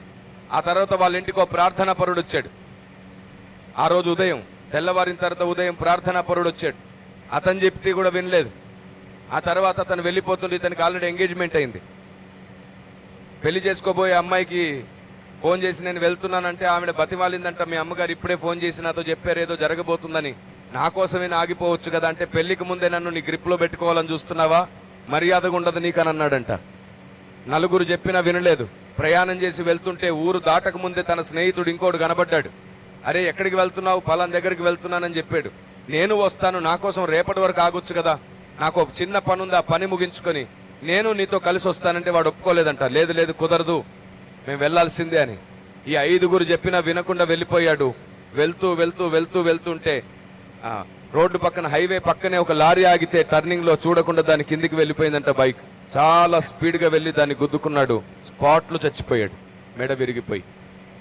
ఇప్పుడు చెప్పండి, దేవుడు అతన్ని కాపాడాలని ఎన్నిసార్లు ప్రయత్నించాడు, కానీ వాడికి ఎలా కావాలంటే దేవుడు డైరెక్ట్గా పెద్ద ఉరుము శబ్దం ఇచ్చి దిగి వచ్చేసి, నా కుమారుడా బయటికి వెళ్ళకము, బైక్ యాక్సిడెంట్ అయ్యి చచ్చేదామని చెప్పాలా?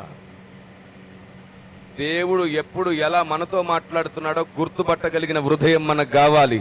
దాని పేరే ప్రత్యక్షత గల మనస్సు. వినయం మనకుంటే దేవుని స్వరం మనకు అర్థమవుతుంది, విధేయత మనకుంటే అర్థమవుతుంది.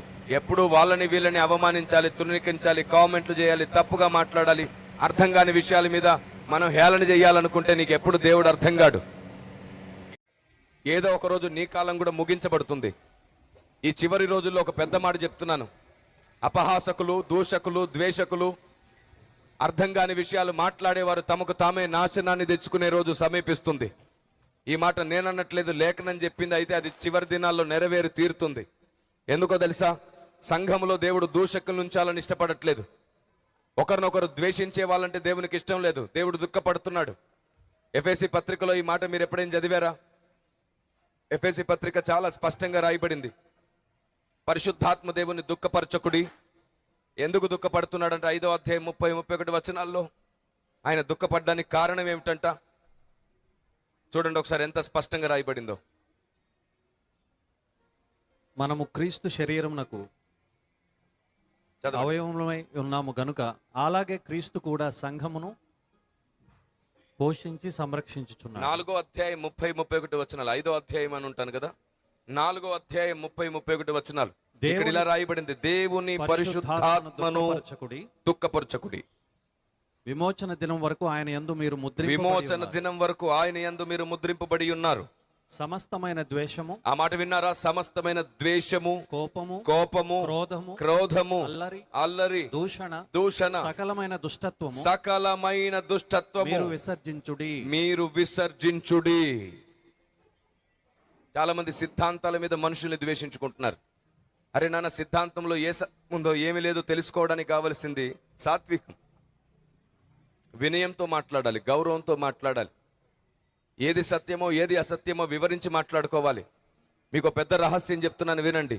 ఎన్ని ఆధారాలు చూపించినా కొందరు సత్యం నమ్మరు, ఎంత నిరూపించినా కొందరు అసత్యాన్ని గుర్తించరు. ఎందుకంటే కొందరు బుద్ధి లేని వాళ్ళు సంఘంగా ఉంటారు, కొందరు బుద్ధిగల సంఘంగా. బుద్ధి లేని సంఘం ఉంది, బుద్ధిగల సంఘం. కొందరు గొర్రెల వంటి స్వభావం, కొందరు మేకల వంటి. కాబట్టి ఖచ్చితంగా ఈ భూమి మీద కొందరు ఎన్ని రకాలుగా చెప్పిన అబద్ధాన్ని నమ్ముతారు, ఎన్ని ఆధారాలు చూపించిన సత్యాన్ని నమ్మరు. దీని కొరకు అనవసరంగా ఒకరి మీద ద్వేషం పలకడం కంటే స్పష్టమైన వివరణ ఇస్తే మంచిది. విమర్శ మంచిదా, వివరణ మంచిదా? ఏది ఆత్మీయ జీవితానికి క్షేమాభివృద్ధినిస్తుంది? వివరణే మంచిది. ఆత్మదేవుడే సమస్త కార్యములు చేసుకుంటాడు. మనం ఎంత చెప్పినా ఒకడు వినకపోతే అది వాడి నాశనానికి అని వాడు తెలుసుకునే రోజు వస్తుంది. అయితే నువ్వు చెప్పేదే నిజమనే భ్రమలో ఇంకోటి చెప్పే సత్యాన్ని నువ్వు తెలుసుకోలేకపోవచ్చు. అందుకోసమే నేను చెప్తున్నాను, నాదే నిజమనే గర్వం పక్కన పెట్టు. ఏది నిజం అనే వినయంతో, పరిశీలనతో వెతకడం ప్రారంభించు. ఈరోజు నువ్వు నమ్మింది నిజమని నీకు అనిపించవచ్చు, చాలా తొందరలో నువ్వు దాన్ని మార్చుకునేటట్లు దేవుడు నీకు సత్యం చూపిస్తాడు.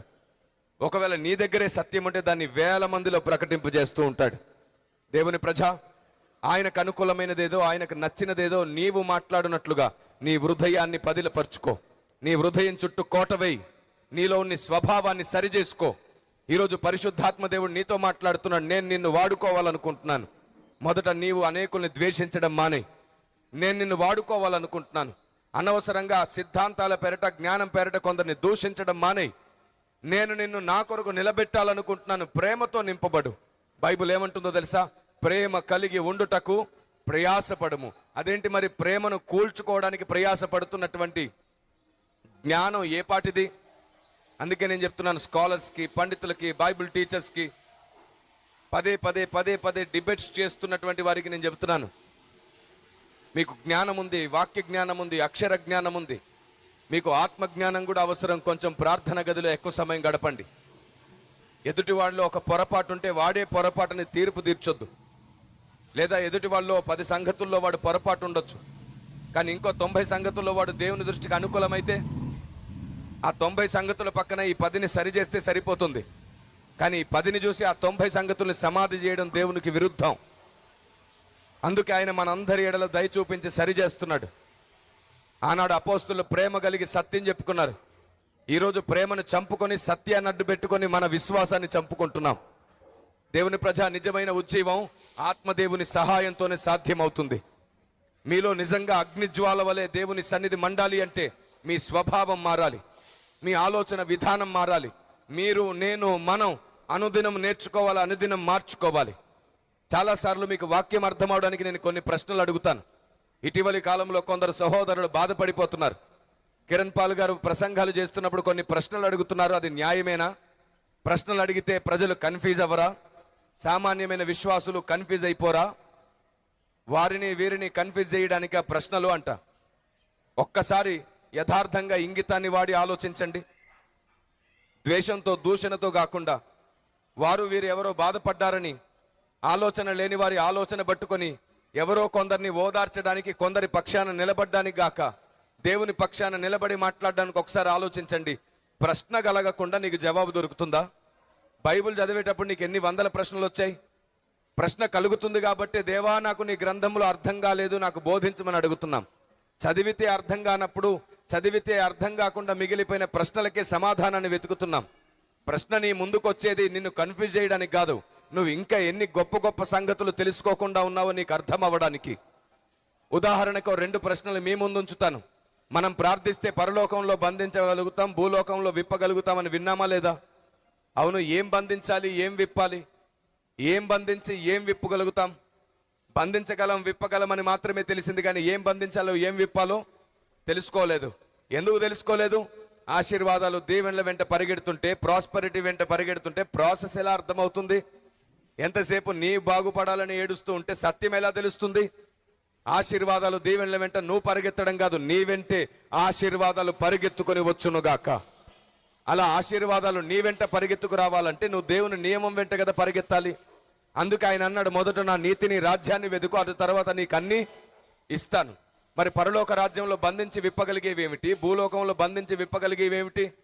మరలా ఆశీర్వాదాలు దీవెనలు శాపాలు మాత్రమేనా? అసలు దేవుడు ఏం బంధించి విప్పగలడు? మనం ఏం బంధించి విప్పగలుగుతాం? దేవుడు మనకు అలాంటి అధికారం ఇవ్వాలంటే మన ప్రార్థన అంతస్తు ఎలా ఉండాలి, మన విశ్వాసం ఎలా ఉండాలి, మన ఆలోచన విధానం ఎలా ఉండాలి, మన భక్తి సాధన ఎలా ఉండాలి? వీటన్నిటిని తెలుసుకోవాల్సిన అవసరం ఉందా లేదా?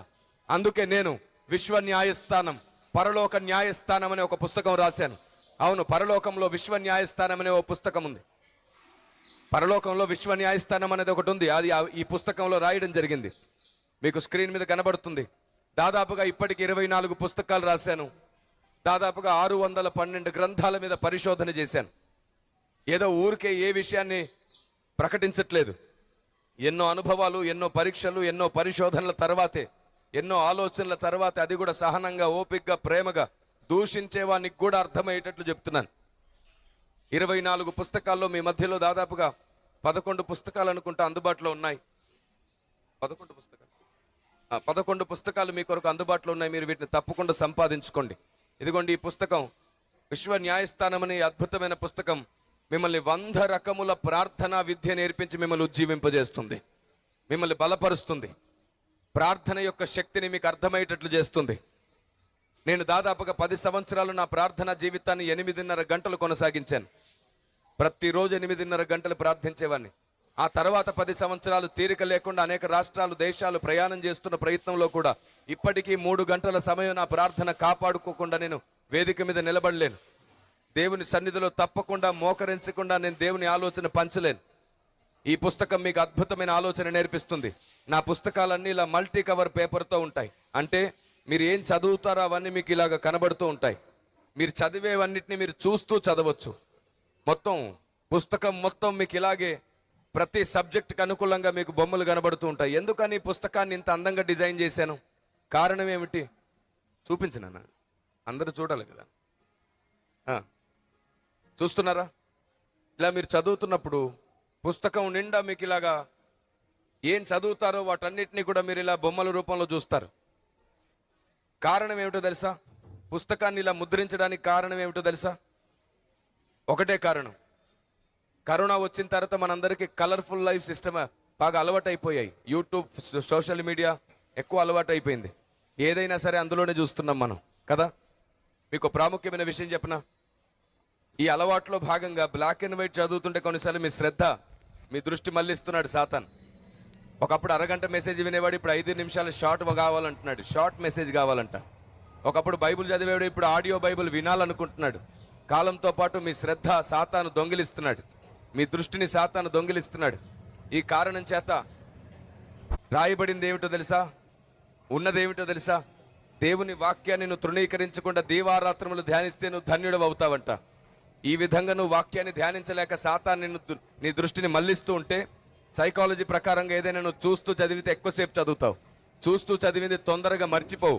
అందుకే నా పుస్తకాలన్నీ కూడా ఇలా మల్టీ కవర్ పేపర్లో నువ్వు చూసేదంతా కూడా చదువుతూ ఉండేటట్లు, నువ్వు చదివేదంతా చూస్తూ చదివేటట్లు నిర్ణయించడం జరిగింది. మీరు వీటిని చదివితే తొందరగా ఏ విషయాన్ని మర్చిపోకుండా పుస్తకాలన్నింటినీ ముద్ర వేశాం. 24 పుస్తకాలు ఇదే డిజైన్లో ఇదే పద్ధతిలో ఉన్నాయి. కాబట్టి దేవుని ప్రజ, చిన్నపిల్లలు, పెద్దలు, యవ్వనస్తులు అందరూ ఈజీగా అర్థం చేసుకునేటట్లుగా, అర్థం చేసుకునే విధానంగా మీరు ఈ పుస్తకం చదువుతుంటే ఒక మనిషి మీకు దీంట్లోంచి మాట్లాడుతున్నాడు అనిపించేలాగా ఈ పుస్తకాన్ని ముద్ర వేశాం. అంత ఎక్కువ ప్రార్థన చేసి అందరికీ అనుకూలంగా దీన్ని సిద్ధపరిచాం. సాతాను సిగ్గుపడాలి, దేవుడు ఎప్పుడు మహిమపరచబడాలి. అదే జరగాలంటే దేవుని గురించిన జ్ఞానం మీలో ఉండాలి. సత్యం మీలో ఉంటే, జ్ఞానం మీలో ఉంటే మీ ఆయుష్ పెంచుతాడు దేవుడి చివరి దినాల్లో. ఎందుకో తెలుసా? ఈ చివరి దినాల్లో దూషకులు, ద్వేషకులు, హానికరులు, వారిని వీరిని అవమానించేవారు, తృణీకరించేవారు, మనిషిని అవమానిస్తే సత్యం స్థాపించవచ్చనే భ్రమలో ఉన్నవారు దేవునికి ఇష్టం లేదు. చేదును తీపి అని, తీపిని చేదని చెప్పేవారు ఉన్నారు. మనిషి గొప్ప భక్తుడై ప్రార్థనాపరుడై ఉన్న సిద్ధాంతాలను బట్టి అతన్ని అవమానిస్తారు. ఒకవేళ సిద్ధాంతంలో సత్యంలో ఉంటేనేమో స్వభావాన్ని బట్టి అవమానిస్తారు. ఈ రెండు బాగుంటేనేమో వాడు మాట్లాడిన స్టేట్మెంట్స్, మాటలు బాగోలేకపోతే అవమానిస్తారు. ఇలా ఏదో కారణం చేత అవమానించి నిందించేవాడేమో జ్ఞానిగా పొగిడింపబడుతున్నాడు ఈ లోకంలో. దేవుని ప్రజ, ఇంకెంతకాలం పొడిగింపబడుతున్న వాడి ఆయుష్ ముగించబడే సమయం చాలా సమీపంలోనే ఉంది. ఎందుకంటే దేవుడు కన్నెర్ర చేస్తున్నాడు. ఒకడు తన రక్షణ పోగొట్టుకోకుండా ఉండడం కోసం కూడా కొన్నిసార్లు దేవుడు తీసుకెళ్ళిపోతాడు. ప్రేమమయుడు ప్రేమతో కూడా మరణాన్ని విధిస్తాడు. ఆయన భయంకరుడైన దేవుడు, ప్రేమ గలవాడు మాత్రమే కాదు, న్యాయవంతుడు, సత్యవంతుడు, న్యాయం పక్షాన నిలబడే దేవుడు, న్యాయం పక్షాన ఉంటే నీతో నడిచే దేవుడు. దేవునికి మహిమ కలుగును గాక. కాబట్టి దేవుని ప్రజ, మీరు పరలోకంలో బంధించి విప్పాలంటే ఎలా బంధించి విప్పాలో ఈ పుస్తకం నీకు నేర్పిస్తుంది. అంత మాత్రమే కాదు, ఇంకో ప్రశ్న మీ ముందు పెడుతున్నాను. దేవుడు సమీపింపరాని తేజస్సులో ఉంటాడు కదా, ఆయన ఇంతవరకు దేవదూతలు కూడా చూడలేదు కదా. ఆయన మహిమను చూడలేక 2 రెక్కలతో ముఖాన్ని కప్పుకుంటారు కదా. మరి మహిమనే చూడలేకపోతే మహిమలో ఉన్న ఆయన్ని దేవదూతలు కూడా చూడలేదు కదా. అలాంటి తండ్రిని సంఘమైన మనం, మనుషులమైన మనం ఎప్పుడైనా చూడగలమా? కొన్ని వందల వేల సంవత్సరాలుగా పరలోకంలో ఉన్న వారి వల్లే కాకపోతే మన వల్ల అవుతుందా? ఇదిగోండి, అదృశ్య దేవుడు అనే ఈ అద్భుతమైన పుస్తకం మీకు అలాంటి నియమాన్ని నేర్పిస్తుంది. మనం దేవుణ్ణి చూడాలంటే ఎలాంటి ఆత్మీయ అంతస్తుకు వెళ్ళాలో, అసలు తండ్రిని చూడగలమో లేదో, చూడాలంటే నియమం ఏమిటో మీకు అర్థమయ్యేటట్లు చేస్తుంది. ఇప్పుడు చెప్పండి, ఈ ప్రశ్న మీకు ఆలోచన పుట్టించిందా, అయోమయాన్ని పుట్టించిందా? హలో, ఇదిగోండి, అవుననుకోండి ఇలా చెప్పండి, కాదు అనుకోండి ఇలా చెప్పండి. రెప్ప వేయకుండా ఇంత శ్రద్ధగా మీరు వింటున్నారు, నాకు అర్థమవుతుంది. మీకు తెలుసా, దాదాపుగా ఇప్పటి వరకు గంట సమయం గడిచిపోయింది. నేను మీతో గంట సమయం నుంచి మాట్లాడుతున్నాను. దాదాపుగా గంట సమయం గడిచిపోయింది. మీరు సమయం మరిచి వాక్యాన్ని జాగ్రత్తగా వింటున్నారు. చివరిలో మీకు నేను ఒక ఆలోచన చెబుతున్నాను. ఇప్పుడు నేను మిమ్మల్ని అడిగిన ప్రశ్న వల్ల మీకు అయోమయం వచ్చిందా, ఆలోచన వచ్చిందా? తండ్రిని దేవదూతలే చూడలేకపోయారు, మనం చూడగలమా లేదా అనే ప్రశ్న మీకు ఇంకా ఆసక్తిని పుట్టించిందా, ఇబ్బందిని పుట్టించిందా? తండ్రిని చూడగలిగే అంతస్తుకి, మహిమలో క్రీస్తుతో పాటు ప్రార్థనా గదిలోనికి ప్రవేశించి మనం సాధించగలిగినవి ఎన్నో ఉన్నాయి. ఈ పుస్తకాలు మీకు నేర్పిస్తాయి. ఒక ప్రశ్న మనిషికి ఆసక్తిని పుట్టిస్తుందే కానీ అయోమయాన్ని పుట్టించదు. ప్రశ్నకు వేరుగా జ్ఞానాన్ని అజ్ఞానంగా ప్రకటిస్తే అప్పుడు అయోమయం కలుగుతుంది. తొందరపాటు ఎందుకు? ప్రజల ముందు, అందరి ముందు గొప్ప పేరు కోసం ప్రయాస ఎందుకు? మనకున్న మంచి మనసును పాడు చేసుకోవడం ఎందుకు? ఎవరినో సంతోష పెట్టడం కోసం దేవుని దుఃఖ పెట్టడం ఎందుకు? దేవుని ప్రజ, నేర్చుకోండి. ఇదిగో, లోకం మనల్ని అడిగే ప్రశ్నలు చాలా ఉన్నాయి. క్రైస్తవుడు ప్రసాదం ఎందుకు తినడు? క్రైస్తవుడు ఆచారాలు, సాంప్రదాయాలు ఎందుకు మార్చాడు? క్రైస్తవుడు కొబ్బరికాయ ఎందుకు కొట్టడు? హారతి ఎందుకు ఇవ్వడు? క్రైస్తవుడు పూజలు ఎందుకు చేయడు? క్రైస్తవుడు అదెందుకు చేయడు, ఇదెందుకు చేయడు అని ఎన్ని అడుగుతారు? అలా క్రైస్తవుని అడిగే ప్రశ్నలు దాదాపుగా 100 కొలదుండగా 1600 ప్రశ్నలకు నేను జవాబులను సిద్ధపరచడం జరిగింది. ఈ జవాబులు సిద్ధపరిచే ప్రయత్నంగా నేను 3 పుస్తకాలు రాశాను. అందులో ఈ 3 పుస్తకాలు మీకు సంపూర్ణంగా సహాయపడతాయి. ఇందులో 800 ప్రశ్నలకు జవాబులు ఉన్నాయి. దీని పేరు సనాతన సత్య పరిరక్షణ. 600 ప్రశ్నలకు జవాబులు ఉన్నాయి. దీని పేరు వ్యతిరేక ప్రశ్నలు. ఇందులో 100 ప్రశ్నలకు జవాబులు ఉన్నాయి. దీని పేరు ప్రపంచమంతట నిజదేవుని ముద్ర. దేవుడు ఒక్కడే అయితే ఈ భూమిని చేసింది ఒక్కడే అయితే ఇన్ని భాషలు ఎందుకు, ఇన్ని దేశాలు ఎందుకు, ఇన్ని విభేదాలు ఎందుకు, ఇన్ని మతాలు ఎందుకు? ఆ ఒక్కడు చేస్తున్నది ఏమిటి? ఇంతమంది చనిపోతుంటే పట్టించుకోవట్లేదేంటి? పిల్లలు చనిపోతే పట్టించుకోవట్లేదేంటి? మంచి వాళ్ళు చనిపోతుంటే పట్టించుకోవట్లేదేంటి? సేవకులు చనిపోతుంటే చనిపోనిస్తున్నాడేమిటి? ఎందరో మంచి వాళ్ళు భూమిని విడిచిపెట్టి వెళ్ళిపోతుంటే మౌనంగా ఉన్నాడేమిటి? ఇలాంటి అనేక వందల ప్రశ్నలకు తిరుగులేని జవాబు ఇవ్వబడుతుంది. మీకు ప్రశ్నలకు సమాధానం తెలిస్తేనే మీ బంధువులకు చెబుతారు, మీ స్నేహితులకు చెబుతారు, మీ ఇరుగు పొరుగు వారితో చెబుతారు. మనం నమ్ముకుంది మతం కాదని, మనం నమ్ముకుంది దేవుడని లోకానికి అర్థమయ్యేటట్లు చేయాల్సిన సమయం వచ్చేసింది. అపార్థమైన క్రైస్తవ్యాన్ని తిరిగి భారతదేశానికి అర్థమయ్యేటట్లు చెప్పాల్సిన టైం వచ్చేసింది. దేవుని ప్రజా, ప్రశ్న కలిగితేనే సమాధానం వస్తుంది. ప్రశ్న కలిగితేనే నీకు ఎంత తెలియదో తెలుస్తుంది. ప్రశ్న కలిగితేనే నువ్వు ఏం నేర్చుకోవాలో తెలుస్తుంది. ప్రజలు అయోమయంలో పడ్డం కాదు, ప్రశ్నిస్తున్నారని చెప్పలేక కొందరు అయోమయంలో పడిపోయి నిందించి అవమానిస్తున్నారు. చెప్పలేకపోతే దేవుణ్ణి అడుగుదాం, దేవుడే చెబుతాడు. అర్థం కాకపోతే దేవుణ్ణి అడుగుదాం, దేవుడే చెబుతాడు. ఒక్కటి మాత్రం నిజం, దేవుడే ఇష్టపడి వాడుకునే వ్యక్తుల విషయంలో జాగ్రత్త. మనుషుల మెప్పు కోసం దేవుని మెప్పు పోగొట్టుకోకుండా ఉండడం మంచిది. ఇవి మాత్రమే కాదు, రీసెంట్గా ఆదికాండం ఒకే అధ్యాయం, ఆదికాండం మొదటి అధ్యాయం మీద 700 పేజీలను ముద్ర వేశాం. ఆదికాండం మొదటి అధ్యాయం మీద 700 పేజీలను, వాటిని మేము 6 పుస్తకాలుగా ముద్ర వేశాం. అందులో 4 పుస్తకాలు మాత్రం ఇప్పుడు మీకు అందుబాటులో ఉన్నాయి.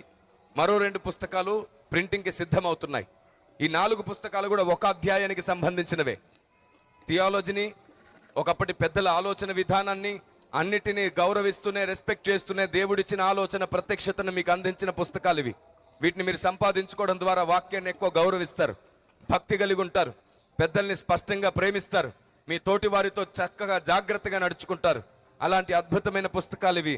మీ స్వభావాన్ని కూడా దేవుని కొరకు అనుకూలంగా సిద్ధపరిచే పుస్తకాలు. ఇవి మాత్రమే కాదు, ఇదిగో ఇంకో 2 పుస్తకాలు. యేసు కాశ్మీర్ వచ్చాడని, ఆయన ఇక్కడ వాడని, అక్కడ వాడని రకరకాల నిందలు మోపుతుంటే తిరుగులేని చారిత్రాత్మకమైన ఆధారాలతో ఇదిగో ఈ పుస్తకాన్ని సిద్ధపరచడం జరిగింది. క్రీస్తు ప్రయాణం చేసిన దేశాలు. ఈ పుస్తకాన్ని మీరు సంపాదించుకుంటే అనేకమైన వాటికి మీరు జవాబుగా నిలబడతారు. అలాగే దేవుడే లేడు అనేటువంటి నాస్తికుని కోసం బిహైండ్ ద యూనివర్స్, అంతరిక్షం వెనుక అనే అద్భుతమైన పుస్తకం. ఇందులో 50 వార్త ఈ పుస్తకం. వీటిని మీరు తప్పకుండా సంపాదించుకోండి.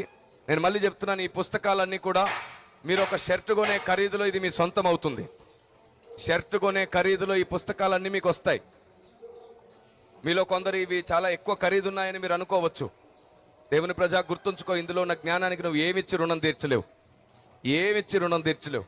100 రూపాయలు నీకు ఎక్కువేం కాదు, 200 కూడా నీకు ఎక్కువేం కాదు. గుర్తుంచుకో, నీ స్నేహితులతో కలిసి నువ్వు ఎంత వృధా చేయలేదు, పండుగల పేరిట ఎంత వృధా చేయలేదు, నీ ఇంటికి వచ్చిన వారికి చీరలు పెట్టాలంటే మాట కోసం ఎంత వృధా చేయలేదు. ఈరోజు నువ్వు ఈ భూమి మీద ఎంత వృధా చేయట్లేదు. దేవుని జ్ఞానమును సరిగ్గా దాచి ఉంచుకోమని బైబిల్ సెలవిస్తుంది. సత్యమును కొని దాచి ఉంచుకో. గుర్తుంచుకోండి, వృధా చేయడానికి ఎప్పుడు వెనకాడవు, కానీ నీకు జీవాన్ని, జ్ఞానం ఇచ్చే దానికోసం ఎప్పుడు వెనకాడుతూ ఉంటావు. జాగ్రత్త. ఈరోజు పరిశుద్ధాత్మ దేవుని ఆలోచన నీ వరకు వచ్చింది. నీకు చదువు రాకపోయినా సరే, చదువు వచ్చే వారితో నేర్చుకునే అవకాశం నీకున్నప్పుడు దాన్ని కూడా పోగొట్టుకోకు. వీటిలో ఉన్నటువంటి జ్ఞానాన్ని మీకు ఎందుకు పరిచయం చేస్తున్నానంటే, పుస్తకాలు పరిచయం చేయడం వెనకాల ఉన్నటువంటి ఒక అద్భుతమైన ఆలోచన. ఈ మట్టి మనిషి ఏ రోజైనా మట్టిలో కలవచ్చు. ఈ మనిషిలో ఉన్నటువంటి ఆలోచన మాత్రం మట్టిలో కలిసిపోకుండా ఎప్పుడు మీతో మాట్లాడాలి, ఎప్పుడు మీకు సహాయపడాలి. ఈ భూమి మీద ఎందరో భక్తులు ఏదో ఒక రోజు మట్టిలో కలిసిపోతాడు. కానీ మట్టిలో కలవకముందే భక్తుని ఆలోచన ముద్రించబడితే భక్తుడు లేని రోజున కూడా దైవ కార్యం జరుగుతుంది. మీకు జ్ఞాపకం ఉందా? బైబిల్ రాసిన 40 మంది ప్రవక్తలు చనిపోయిన తర్వాత కూడా ఈ రోజుకి మనకు అవే మాటలు వినబడుతున్నాయి, కనబడుతున్నాయి, జీవం దొరుకుతుంది. కారణం ఏమిటో తెలుసా? ముద్రించబడింది. బైబిల్ ముద్రించబడింది. దేవునికి స్తోత్రం కలుగునుగాక. రాయబడింది. వారు చర్మపు పేపర్స్ మీద వాటిని ఏం చేశారు? రాశారు. చర్మపు కాగితాల మీద రాశారు. భక్తులు లేని రోజున కూడా ఇప్పటికీ వారి మాట నిలుచుంది. ఈ ఒక్క కారణం చేత ఆలోచన మీకు అందుబాటులో ఉండాలనే పుస్తకాలని సిద్ధపరిచాం. దేవుని ప్రజా, సందేశం ప్రారంభంలోనే దేవుడు నిన్ను పిలిచాడు. నీ బలహీనత నుంచి నువ్వు విడుదల పొందడానికి నీలాగే బలహీనతల్లో ఉన్న వారి కొరకు మొదటి ప్రార్థన చేయి. నేను నిన్ను విడిపిస్తాను, వారిని విడిపిస్తాను. మీరు ఏ ఏ సమస్యల్లో ఉన్నారో వారి కోసం ఏడవడం మాని, వాటి కోసం ఏడవడం మాని, మీలాంటి సమస్యలో ఉన్న వారి కొరకే మొదట ఏడవడం ప్రారంభించండి. కనికరం కలిగిన దేవుడు వారిని విడిపించడమే కాదు, మీ ప్రార్థన వల్ల వారు విడుదల పొందినందుకు వారిని దేవుడు విడిపించడంతో పాటు ఆ దీవెన మొత్తం మీ పిల్లల వరకు వచ్చేటట్టు దేవుడు దయ చూపించబోతున్నాడు. ఆమేన్. కాబట్టి దేవుని నియమాన్ని వెంబడించండి, ఆశీర్వాదాల వెంట పరిగెత్తకండి, దేవుని వెంటే పరిగెత్తండి. ఒకవేళ దేవుని చిత్తము కోసం ప్రాణాలు ఇవ్వాల్సి వచ్చినా గుర్తుంచుకోండి, అది కూడా మీకు జీవముగా నిలబడబోతుంది. దేవునికి మహిమ కలుగును గాక. ఆమేన్. పరిశుద్ధాత్మ దేవుని సహాయాన్ని తీసుకోండి. ఈ చివరి రోజుల్లో మనకు కావలసింది ముఖ్యమైనది ప్రార్థనా గది అనుభవం. చివరిగా ఒక మాట చెప్పి మీకోసం ప్రార్థిస్తాను, వినండి జాగ్రత్తగా. ఏంటో తెలుసా, మీలో చాలా మంది ప్రార్థించలేకపోతున్నామని బాధపడుతున్నారు. అన్నలారా వింటున్నారా? తమ్ముళ్ళు చెల్లెళ్ళు జాగ్రత్తగా వినండి. ప్రార్థించలేకపోతున్నామని వింటున్నారు కదా, అంతకంటే ముందు నేనే మిమ్మల్ని ప్రశ్న అడగాలనుకుంటున్నాను. మీలో ఎంతమంది ప్రతిరోజు కనీసం 2 గంటలు దేవునితో గడుపుతారు ప్రార్థనలో? ఎన్ని సభలకు హాజరై ఉంటారు? మీలో మీ సేవకులు ఎంత కష్టపడి మిమ్మల్ని పెంచుతుంటుంటారు, మీకోసం ఎన్ని ప్రార్థనలు చేస్తూ ఉంటారు. మీలో ఎందుకని 2 గంటలు ప్రార్థించలేకపోతున్నారు? కారణం ఏమిటి? 2 గంటల ప్రార్థన లేకుండానే నీకు న్యాయ అన్యాయాల విచక్షణ ఎలా తెలుస్తుంది? 2 గంటల ప్రార్థన లేకుండా దేవుని స్వరం ఎలా వినబడుతుంది? 2 గంటల ప్రార్థన లేకుండా దేవుడు మాట్లాడే విధానం ఎలా తెలుస్తుంది? 2 గంటల ప్రార్థన లేకుండా నీలో దేవుడు ఎలా నివాసం చేస్తాడు? కనీసం 2 గంటల ప్రార్థన లేకపోతే నువ్వు ఎలాంటి ఆత్మీయుడు, ఎలాంటి భక్తుడవు? కనీసం 2 గంటలు ప్రార్థించకపోతే నీ విశ్వాసం ఏ పాటిది? అందుకే ఈరోజు నేను మీతో చెబుతున్నాను, నేను నా ప్రార్థన జీవితం ప్రారంభించినప్పుడు పాటించిన ఓ అద్భుతమైనటువంటి చిట్కా మీకు చెప్తాను. ఒక అద్భుతమైన సలహా మీకు ఇస్తాను. ఏంటో తెలుసా? నిద్ర లేవగానే మానకుండా ఒక అరగంట ప్రార్థించండి. ఈ అరగంట ప్రార్థన ఎలా చేయాలో తెలుసా? లేదా మీకు ప్రార్థన చేయడానికి ఎంత మనసున్నా చేయలేకపోతే మీరు మోకరించినప్పుడు ఒక అరగంట సమయం బిగ్గరగా గట్టిగా బయటికి స్తోత్రం చేస్తూ ఉండండి. బయటికి స్తోత్రం చేయండి. ప్రారంభపు 10 నిమిషాలు మీరు ఆపకుండా ప్రార్థన చేస్తూ ఉండండి. లోన కాదు, బయటికి 10 అడుగుల వరకైనా మీ శబ్దం వినబడేటట్లు కొంచెం గట్టిగా, స్లోగా కాదు, స్పీడ్గా బయటికి బిగ్గరగా చేయండి. వేగంగా కూడా చేయండి. దేవుని స్తుతిస్తూ ఉండండి, దేవుని పిలుస్తూ ఉండండి ఒక 10 నిమిషాలు. ఆ 10 నిమిషాల తర్వాత 20 నిమిషాలు ఎలా గడిచిందో తెలియకుండా ఆత్మదేవుడు నీకు సహాయం చేస్తాడు. మొట్టమొదటిగా 10 నిమిషాలు నీ ప్రార్థన అరగంట అయిపోతుంది. ఆ తర్వాత మళ్ళీ అలాగొక వారం గడిచిన తర్వాత నువ్వు ఇప్పుడు ఇంకో పని చేయాలి. ఈ అరగంట సేపు దేవుణ్ణి స్తుతించాలి. మధ్యాహ్న సమయంలో ఇంకొక అరగంట నీకు తెలిసిన వాళ్ళు, జ్ఞాపకం వచ్చిన వాళ్ళందరి కొరకు నువ్వు విజ్ఞాపన చేయాలి. ఒక్కొక్కరి కోసం నిమిషం దేవుణ్ణి అడగాలి చాలు. నీకు ఎంతమంది జ్ఞాపకం వస్తే అంతమంది కోసం ఒక్కొక్కరి కోసం నిమిషం అడుగు, బతిమాలుతూ అడుగు. అలా ఒక అరగంట గంటగా మారిపోతుంది. ఆ తర్వాత రాత్రి పడుకునే ముందు దేవుని గ్రంథం కొరకు ప్రార్థన చేయి, దేవుని సత్యం కొరకు ప్రార్థన చేయి. నాకు నీ న్యాయము, నీ జ్ఞానము, నీ సత్యం నాకు కావాలి ప్రభు అని ఏడు. ఒక అరగంట బతిమాలుతూనే ఉండు. నీ వాక్యంలో ఉన్న సంగతులు నాకు అర్థమయ్యేటట్లు చేయి ప్రభు అని అడుగుతూనే ఉండు, బతిమాలుతూనే ఉండు. ఒక అరగంట. కొన్ని రోజుల తర్వాత రాత్రి నీ ప్రార్థన అరగంట కాస్త ఇంకో గంటగా మారిపోతుంది. నీకు తెలుసా, నీకు ప్రార్థన ఆసక్తి పుడుతుంది, ప్రార్థన ఆకలి పుడుతుంది. ప్రారంభంలో 10 నిమిషాలు బలంగా వేగంగా ప్రార్థిస్తే, సైకాలజీ ప్రకారంగా ఒక 10 నిమిషాలు మనం ఏదైనా ఎక్కువసేపు చేస్తే తర్వాత కూడా అనుకోకుండా అదే చేస్తూ వెళ్ళిపోతూ ఉంటాం. ఇటు వ్యూహంగా ఇటు జ్ఞానంగా కూడా మీరు పని చేయాల్సిన టైం ఉంది. కాబట్టి మీకు ప్రార్థన చేయడం అలవాటుగా లేకపోతే, లేదా ప్రార్థన చేయలేకపోతే ఒక 10 నిమిషాలు నాన్ స్టాప్గా ప్రార్థించండి. మీకు తెలియకుండా ఇంకో 10 నిమిషాలు ప్రార్థిస్తారు. ఆ తర్వాత అరగంట చేస్తారు, ఆ తర్వాత గంట చేస్తారు. మీరు అనేకుల కొరకు విజ్ఞాపన చేయండి, ఒక్కొక్కరి కోసం నిమిషం ప్రార్థించండి. ఆశ్చర్యంగా ఆత్మదేవుడు మీలో భారాన్ని పుట్టిస్తాడు. ఈ విధంగా మీ ప్రార్థనా స్థితిని పెంచుకోండి, మీ ప్రార్థనా సమయాన్ని పెంచుకోండి. ఒక్కటి మాత్రం నిజం, ప్రార్థనా గది అనుభవం నీకు లేదా నువ్వు దేవుని గదిగా మారవు. ప్రార్థనా గది అనుభవం నీకుంటేనే నువ్వు దేవుని మందిరం అవుతావు. దేవుడు నీలో నివసిస్తాడు. నిజమైన ఉజ్జీవం కొన్ని రోజులు చేసే ఆర్భాటం కాదు. నిజమైన ఉజ్జీవం దేవుని చిత్తం నెరవేర్చే వరకు ఆగకుండా చేసే ప్రయాణం. ఎన్ని నష్టాలు వచ్చినా, కష్టాలు వచ్చినా, బాధలు వచ్చినా, అసలు చేతిలో ఏమున్నా లేకపోయినా దేవుని పని ఆపకుండా చేస్తూనే ఉండడం ఉజ్జీవం, ఒక మనిషిలో కలిగే ఉజ్జీవం. కాబట్టి దేవుని ప్రజ, దేవుని చిత్తాన్ని నెరవేర్చడానికి దేవుడు నిన్ను పిలుస్తున్నాడు. నువ్వు దేవునికి కావాలి. కాబట్టి మీలో ఎవరైనా పాపంలో, దోషంలో, తప్పులో పడిపోయి ఉంటే దేవుడు నిన్ను పిలుస్తున్నాడు.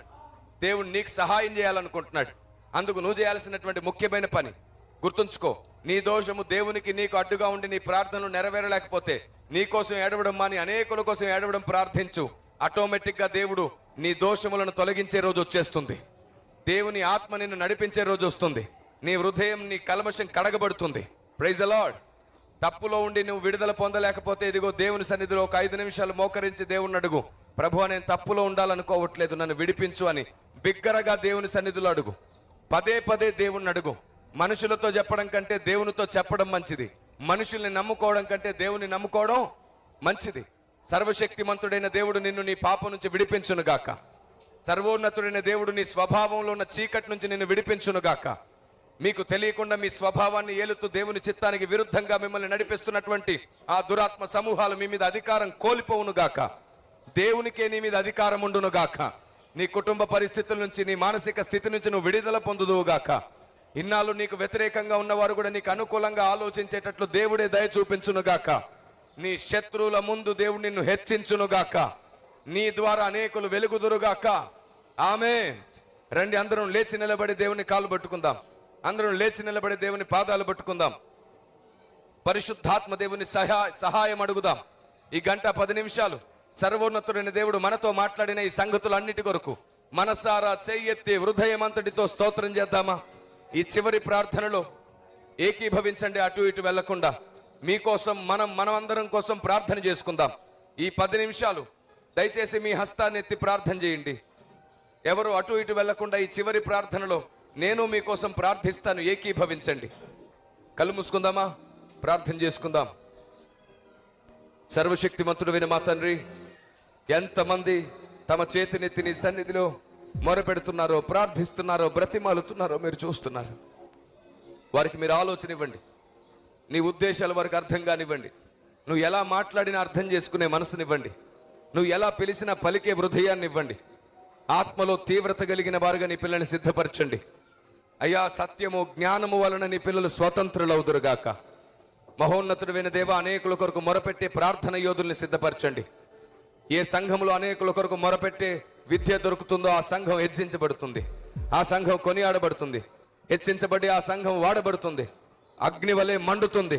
నిజమైన ఉజ్జీవం ఆ సంఘం నుండి అనేక సంఘాలకు వ్యాపిస్తుంది. వారిలో నుండి సత్యము జ్ఞానము వ్యాపిస్తుంది. బుద్ధిగల సంఘంగా ఉండడానికి ప్రతిరోజు నేర్చుకుందాం, ప్రతిరోజు మార్చుకుందాం. మనకు తెలిసిన జ్ఞానానికి పొలిమేరలు ఉన్నాయి. పోషించుకునేటువంటి ఎందరో అన్నదమ్ముల కొరకు ప్రార్థించు. సంఘం ప్రేమ కలిగి నడుచుకునే విధానంగా ప్రార్థించు. అపోస్తుల దినాల్లో అపోస్తులు ఉన్నట్టుగా గౌరవంతో చర్చలు చేసుకునే రోజులు వచ్చేటట్లు ప్రార్థించు. సత్యము ఒకరితో ఒకరు నేర్పించుకునే రోజుల కోసం ప్రార్థించు. ఇది నిజమైన ఉజ్జీవం. దేవునికి నచ్చింది చేస్తే ఉజ్జీవం. దేవునికి అనుకూలమైన ప్రార్థన చేస్తే ఉజ్జీవం. దేవుని న్యాయాన్ని, చిత్తాన్ని కోసం మొరపెడితే ఉజ్జీవం. ఆత్మ దేవునికి అనుకూలమైనది ప్రార్థిస్తే ఆయన మనలో ఉండి చేసేది ఉజ్జీవం. అలాంటి ఉన్నతమైన కార్యము దేవుడు చేస్తాడు. అలాంటి ఉన్నతమైన స్థితిలో దేవుడు నిన్ను నిలబెడతాడు. అలాంటి ఉన్నతమైన కృప చేత దేవుడు నిన్ను నింపుతాడు. అడుగుదాం, ప్రభువా నన్ను దర్శించు. ఎవరు కళ్ళు తెరిచి అటు ఇటు చూడకండి. నీదు హస్తములు తాకాయి నన్ను. పిలవండి, ఒక్కసారి మనసారా పిలవండి. నాకు మీరు కావాలి యేసయ్యా. నేను పాపం నుంచి విడుదల పొందాలనుకుంటున్నాను. నాకు జీవం కావాలి. నాకు పాపం నుంచి విడుదల కావాలి, దోషం నుంచి విడుదల కావాలి, అజ్ఞానం నుంచి విడుదల కావాలి. నా దృష్టిని మళ్లించు ప్రభువా. నీదు హస్తములు తాకాయి నన్ను. నాపై దయ చూపించు ప్రభువా. పశ్చాత్తాపం కలిగే నాలో.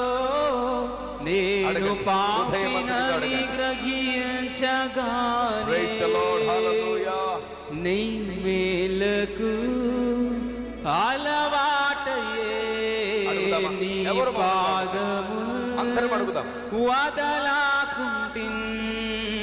నీ మేలకు అలవాటయే నీ పాదము వదలాకుంటిన్. నీకిష్టమైన దారి కనుగొంటి నీతో యేసయ్యా, యేసయ్యా, యేసయ్యా, యేసయ్యా, యేసయ్యా.